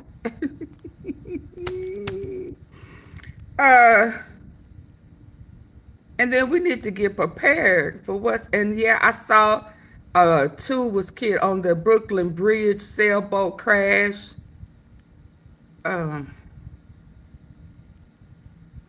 I really don't want to mix that Tyree Nichols in on this. And I saw that the 10, 11 people escaped from the prison, the inmates. Y'all want to see that real quick? Let's go there. Breaking news, Orleans Parish Sheriff's Office holding a press conference now updating us on the search for those 10 inmates who escaped from the Orleans Justice Center jail. Public safety issue, and we all need to continue to work together to solve it, to get these folks back in custody. And we are doing that. All of our energy at OP. Breaking news, Orleans Parish Sheriff's Office holding a press conference now updating us on the search for those 10 inmates who escaped from the Orleans Justice Center jail. Public safety issue, and we all need to continue to work together to solve it, to get these folks back in custody. And we are doing that. All of our energy at OP is going towards getting these folks back into custody and finding out exactly what happened. It's a fluid situation. When we're aiming to respond to all media inquiries as quickly as we can possibly do that, but I still have to investigate it, and the integrity of the investigation has to stand. We do acknowledge there is no way Please hit the like button. you can get out of this facility without there being some type of lapse in security. There's no way. It's almost impossible, not completely, but almost impossible for anybody to get out of this facility without help from the outside. We intend to find out help from the exactly what inside? Stop that, lady. I want to say that we know that folks are normally locked down in this facility at 10:30 p.m. Would I help from the inside? Folks, that were able to get out did so because of defective locks on the cells. Okay. I've talked about those locks since I got into office. I wrote a letter to the consent decree judge, to the city council, and everybody else who would listen. And every time I go to budget, I say the exact same thing. When you all covered our millage, I said the exact same thing. There are deficiencies in these facilities that cause public safety concerns. That's why the millage was so important. We'll get into that a little bit more as we move forward. I need to confirm that Campbell Miles is in custody. He's being rebooked for simple escape as well. OPSO deputies found him hiding beneath the car at the Hotel Monteleone parking garage, and he was transported to OJC by the Louisiana State Police. We also need to acknowledge that Keith Lewis, who was previously reported as an escaped detainee, was in a different cell. So he had been moved, but it had not been updated. So he is not on the run. There were 10, not 11, and he is in our facility and did not try to escape. The remaining individuals are being actively pursued, and our deputies, in collaboration with local and state law enforcement, are working tirelessly to locate and return them to custody. Now we're going to try and go through a little bit of the timeline of events, because what's being reported out there isn't accurate. What we noticed is that the detainees began yanking on a cell to pull it off track. These are the cells that we keep telling them that we need to replace at great cost in this facility. They were able to break, that was around 12:23 a.m. They were able to break open a door. There was a corrections monitoring technician in the pod module to be watching that. They were still able to exit the jail about 1:01 a.m. after breaching a wall behind a toilet in the jail. And based on video surveillance, they were seen exiting a door on the docks where we normally bring in supplies, scaling a wall, and running across the interstate shortly thereafter. We have indication that these detainees received assistance in their escape from individuals inside of our department, and the escape was discovered during a routine head count at 8:30 a.m. this morning. The deputy who was on duty promptly notified jail leadership, and around probably before 9:30, we notified the United States Marshals Task Force, which includes all of our partners in the area, and that was before 9:30, about the incident. I found out myself about 9 o'clock and was on my way to the jail and moving through it. About that time, the exact time I can't give you, but it was before 9:30. I asked our personnel, have we notified NOPD? Have we notified our partners? I was told yes, the task force was notified. And then we were also able to discern that the NOPD was also notified through the Fusion Center. Now, when this went down, our first concern is to find out who these folks are, confirm, and then we've got to lock down the whole jail and find out, make sure nobody else is missing. That's the first thing we have to do. We also have people being moved out to court. We've got to confirm who those are. So this is a fluid situation as we're trying to get a handle on 1,400 people in this facility. So it was a fluid situation. We're still gathering information. We are investigating our own to find out exactly what happened and where those lapses were. But there were supervisors on duty. There were lower level folks on duty, and they all had a job to do. And we're going to find out exactly what happened. I'm going to now turn this over to Chief Jay Mallett, our Chief of Corrections, to talk a little bit more about the cell itself. Good evening.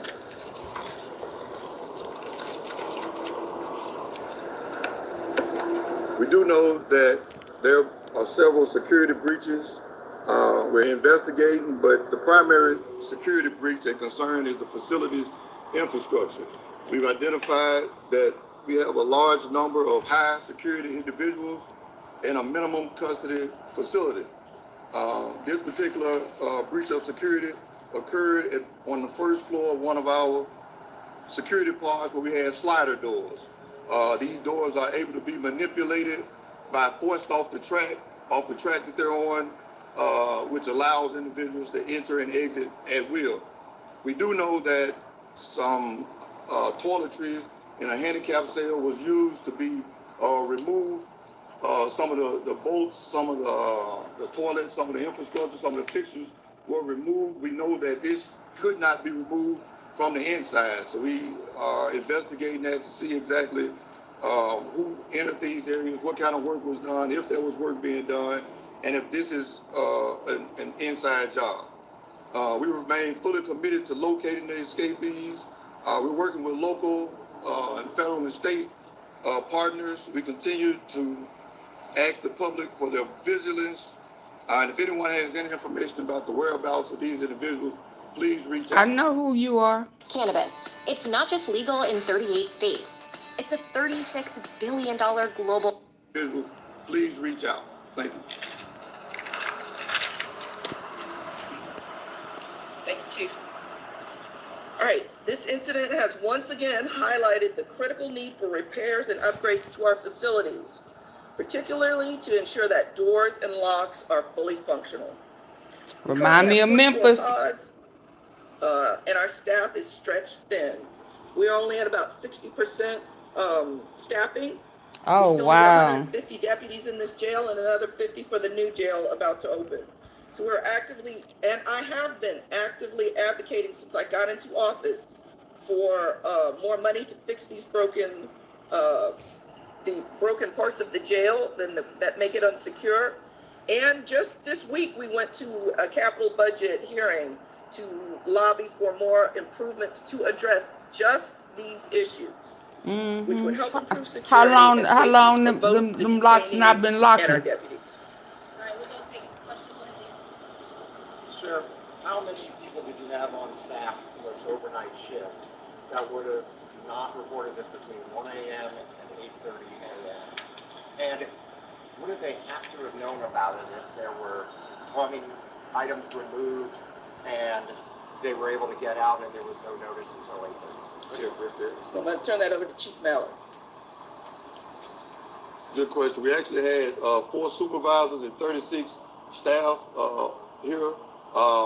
That's a pretty, low ratio, but that's what we had. On that particular part, we had a monitoring individual that was actually on site. Where we believe that the exit occurred was behind the cell wall. The staff that was available at that particular time of day, without going into too many security restrictions, wouldn't know that was going on behind the scene. That's more so a physical plant infrastructure deal that we do more routine daily type inspections to make sure that these things are right. Wouldn't they need power tools or something? And that's something that we're investigating, because you're absolutely right. It's more than just a breach of security. It was some type of help, and we've been researching, we've been looking, investigating, and looking, and it would definitely be some type of tool used other than just the strength of a sure individual. And what's the guy that left out the jail in South? Is it South Mississippi? Where, We're still running through the timeline Emmer. to narrow that down. What's That his is part of the name? job, the duty and responsibility. That's in everyone's Joshua postcard. So we're still trying to narrow that down, and as we get information, we'll- Zimmerman. Also, have the family members of these escapees been notified? Oh, Do they know if they better have. about what they're saying? Yeah, some of them have reached out to us to try and help, so we're very grateful for that. We obviously don't want to identify what's going on there, but we're definitely getting some help on trying to locate them. Moody, Sheriff, you said Price, that Dennis, people are politicizing Tate, the escape here at the jail, but Groves, we talked with Van Superintendent Buren, Ann Kirkpatrick Lewis early this Boyd. morning. She also made it very clear that her department, we talked to the U.S. Marshals, we talked to Louisiana State Police, none of them say they were notified before 10:30 a.m. And then once again, y'all said that y'all discovered this at 8:30. Why wasn't the public and partners, local, state, federal, made aware of this sooner? So I verified, so we have people on the U.S. Marshals Task Force. That's who we notified to make sure the whole task force is ready to roll. And they've been ready to roll since then. So I'm not sure how those up at the top found out, but I know that we notified the task force earlier because our members sit on it. And they came also up here to check on it. So we know that happened. What was your first part of your question? Oh, Chief Kirkpatrick has been nothing but a help to us, and we're very appreciative of both the state police and the New Orleans Police Department. But once again, you all said that you all made the discovery around 8:30 this morning. The escape happened early hours overnight. Yeah.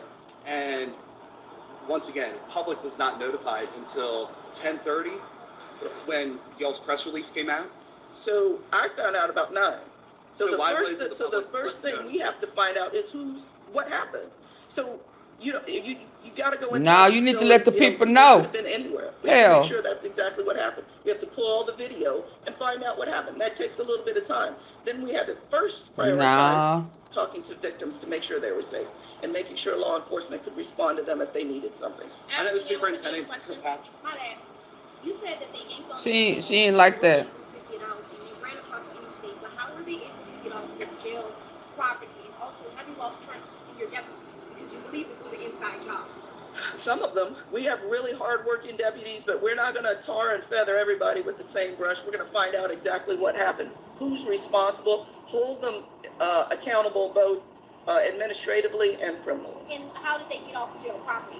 That was my first question. Get off the jail property. They went out a loading bay door where we bring in supplies, and then they got over a wall. I'm not sure if they used blanket. Yeah, the Chief Mal can tell you more about how they actually got it. What we saw was they left, went through an exit door that's in between the actual cell block and the pipe chases. And this is a large facility, so the pipe chase, the exit door, for some reason or another, was designed to lead directly outside. The individuals left out the door, went down the stairs, went to the perimeter wall and scaled the wall. We did some looking today and realized that it's some razor wire that we need to put up some issues, but they scaled the wall, jumped down, and then you have a clear path to the railroad track and or the interstate. As long as probably forever, there's only been one Frosty. Because what would we even do? Add a bunch of new swirls and mix-ins like Oreo cookies or Pop-Tarts pieces? That's kind of genius, actually. For a fresh way to Frosty, gotta be Wendy's.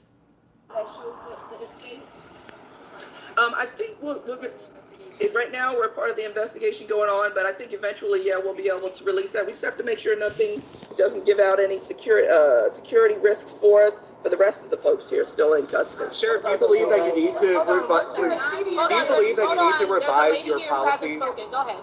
Thank you. CBS News and Katie Boy's pleasure. I wanted to ask you a little bit. I can't help but notice all the construction that's going on in your backyard. Yeah. Does that have anything to do with this? We just saw a police escort bringing in a bunch of concrete. What's going on? I don't believe it does. That's the new mental health jail, and there's a deputy on duty right there for the gates being open to bring in trucks or whatever needs to come in. And you said you've been asking for money for a long time. How much money do you need? The locks alone, I believe, are just the locks. I mean, 5.2 million. 9 people are still on the loose, just to clarify. Well, here's the headline you just heard right there from Orleans Parish Sheriff Susan Hudson. They believe it was an inside job, that these inmates got help in some way, shape, or form through tools. She didn't want to say that, lady. She didn't. She said outside. I said inside. They believe it was an inside job, that these inmates got help in some way, shape, or form through tools, and then being able to escape through a small hole and work their way to a loading door right outside and then scaled a wall. Somehow they got help, according to the Orleans Parish sheriffs there. So right now, she did confirm it was 10 inmates that escaped. One was found hiding under a car. There are still 9 inmates on the loose. We have their pictures right here. Antoine Massey, 33 years old. Lenton Van Buren, 27 years old. Leo Tate, 31. Derek Groves, 27. 42-year-old Jermaine Donald. Also Corey Boyd, 20 years old. DeKennon Dennis, 24 years old, Gary Price, 21, and also Robert Moody, 21 years old. And if you look at the various array of charges, everything from domestic abuse, battery, strangulation, theft, carrying weapons, burglary, and also second-degree murder. Bottom line, these guys could be armed and dangerous. If you know them, if you see them, you are asked to call police immediately.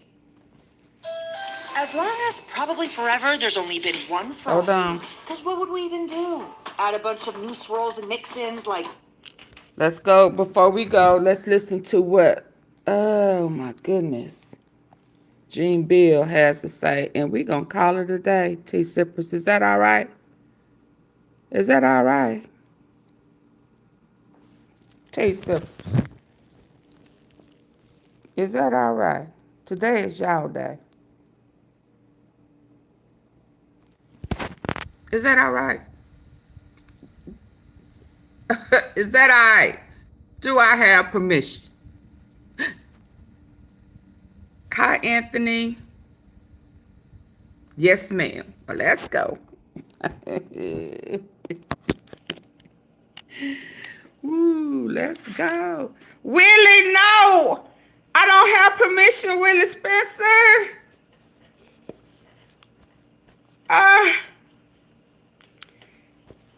I got one yes, one no. Y'all come on, talk to me. Talk to me. Oh my goodness. Y'all don't want to hear what? Oh, Willie Spencer. What was I finna do? And he ain't changed it either. Huh? Y'all, before we go. Oh,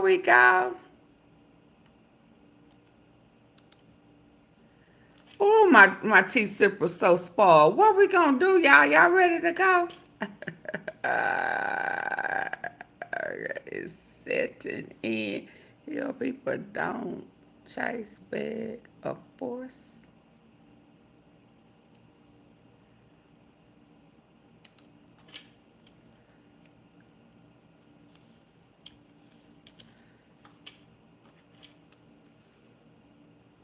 He wants you to stay. Let's listen. Let's listen. Let's go.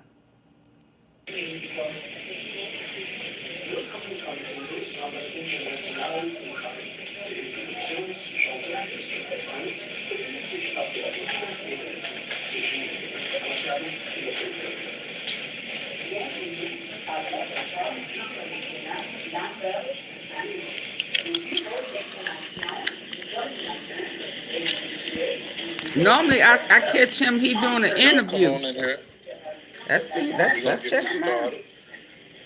We might as well get it started in the Gene Deal fashion. Let's go, Gene.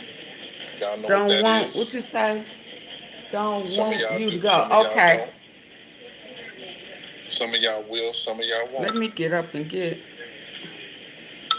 Come on in here. Come on in the house. I'm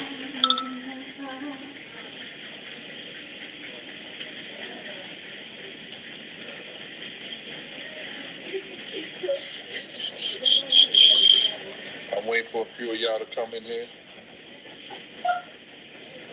And while y'all come in here, I guess I'll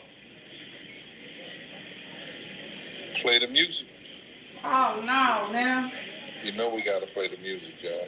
Oh, no, Gene. I'm sitting here at the airport. Where you going? You finna go? Do the damn thing. You going to New York? Oh, shit. I guess I won't be playing the music. Okay. So they saying like I ain't gonna be playing the music.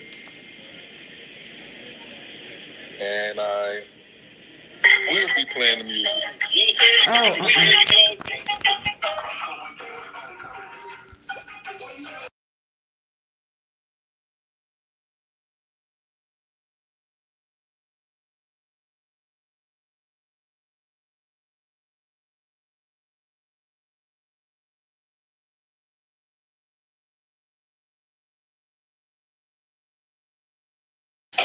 I'm muting the music. I'm still here.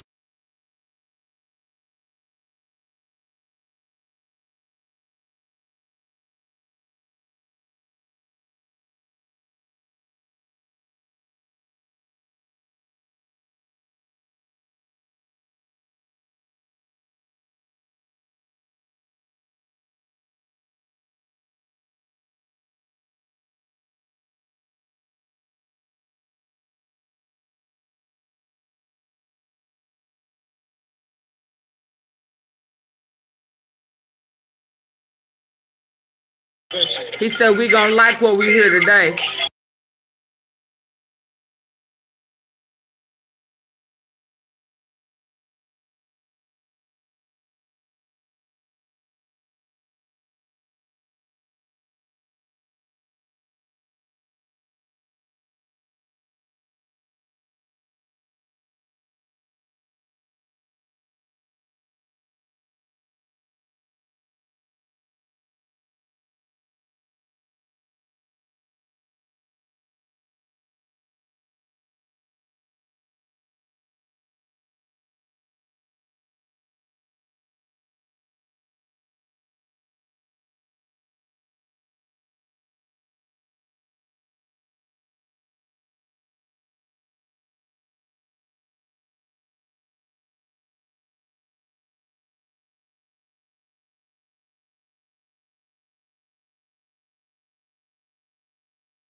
The trial every day.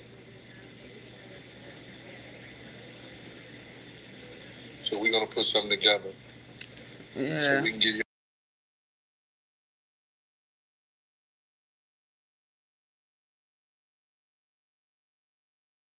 We don't really call it reporting. Where he going? He going, y'all. I think he gonna be in New York. We just letting y'all know what's happening. That's it. He on his way to New York. To the board today, 4385. Board is signed by the next 15 minutes here at door 6 this morning. We ask that you have only that one personal item, one carry-on only through the doorway. We do board bag group numbers you'll find on your boarding pass today. We ask you keep the boarding lanes clear until your group number has been called.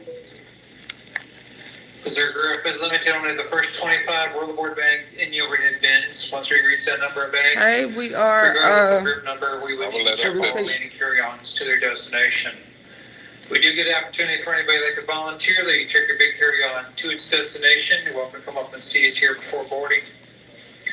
All we need is your seat assignment from here to New York. I told y'all. He on his way. Is he gonna be a witness? Didn't I tell y'all that yesterday? There's a mechanical flight. We will run that up over your space, especially if you have a group number 8 or 9 on the boarding pass. We'll probably definitely be out of overhead bin space. At least keep this in mind. I'm group 1. In order to maximize the overhead bins, stay that overhead bin for the large carry-on.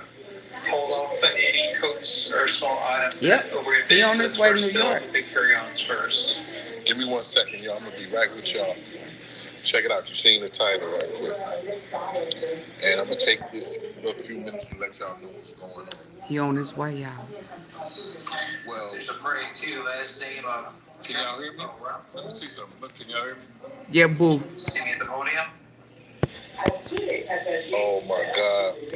SBJ, why you do that to me, man? Why you do that to me, SBJ? Get my likes up. SBJ. Support the platform. Hey, SBJ. AunTeaFee. AunTeaFee. Hey, AunTeaFee. AunTeaFee. AunTeaFee. AunTeaFee. Oh, AunTeaFee. AunTeaFee. AunTeaFee. She in the house. AunTeaFee. AunTeaFee. But check this out. Let me do this real quick, passing the hair, because they're going to be bored in 15 minutes. You understand? So I want to let y'all know that the trial is heating up, man. Diddy is pulling out all the stops. Every stop that he tried, they got. Because right now, he's hired. He what? He got a publishers team, and he gave. He what? Check this out. Let me do this real quick, passing the hair, because they're going to be bored in 15 minutes. You understand? So I want to let y'all know that the trial is heating up, man. Diddy is pulling out all the stops. Every stop that he tried, they got. Because right now, he's hired. He got a publishers team, and he gave them extra money, allegedly, to go out and hire content creators. Oh, yeah, he hired. And pay them. You know, TMZ is doing their thing to back them any way they can. Because Harvey Levin and that dude, is the lawyer's close friends. But he is hiring publishers and companies to now pay people $20 an hour while doing a day of the trial to wear free Diddy t-shirts. Oh yeah, the t-shippers already know that. I showed them that the other day. They late to the party.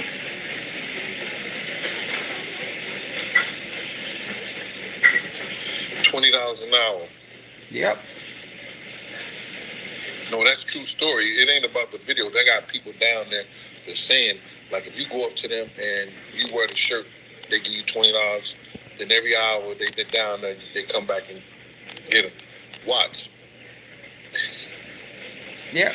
Some of them gonna get lost.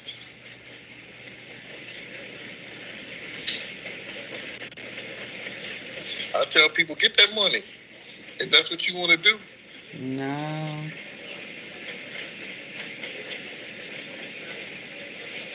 If you watch that Art of Dialogue video I did, I said that last week, that shit was shot last week, before he had the meltdown. Art just put it out. Shout out to Mighty. Those things is doing incredible numbers. Go get that information. Go check it out. If you look at it, he had that meltdown before I even said anything. I knew that was going to be about that.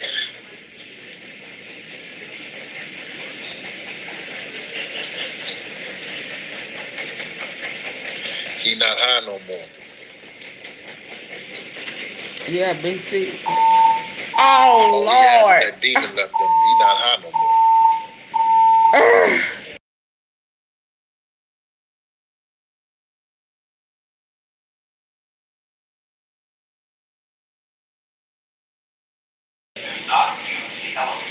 Wow.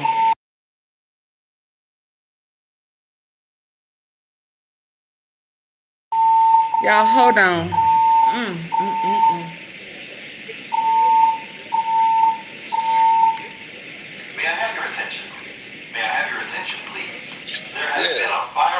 I wish Sean come out and say that they try to convince them to tamper with the jury on the other case, on his case.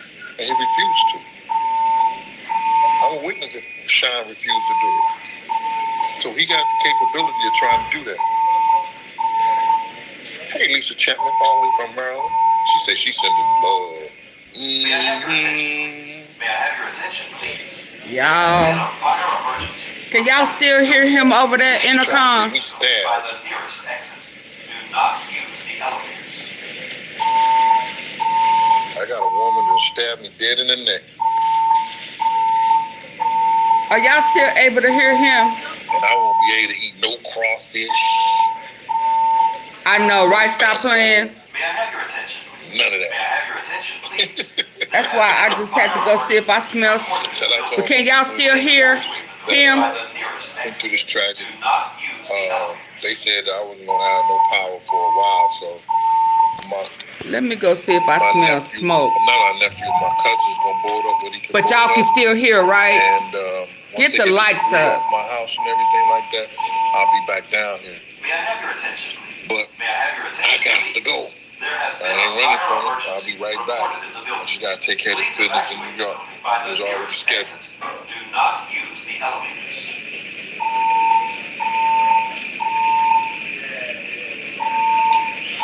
Relentless. I'll be sure got more teeth in this trial than you know. That's my man. He just ain't came out with it, bro. And that's on the for real, bro. If you knew what I knew and Al knew, you wouldn't even say that. But I understand you saying what you want to say.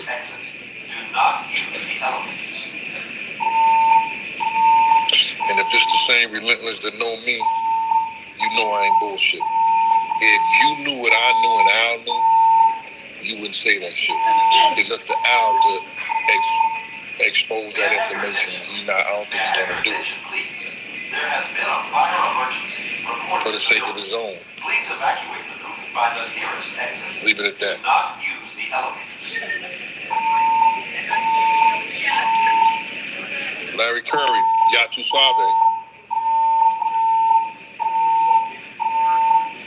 Hey, Lauren Knowles. Appreciate that, Lauren Knowles. May I have your attention, please? It's just, listen here. There has been a fire emergency. A lot of these guys think they're smarter than me, and they come out with their little channel saying all kinds of shit about me, lying, but the truth will always prevail. And they can hate on whatever they want to hate on. You know, when I told y'all and I came here and I said, I'm 10 times the normal man.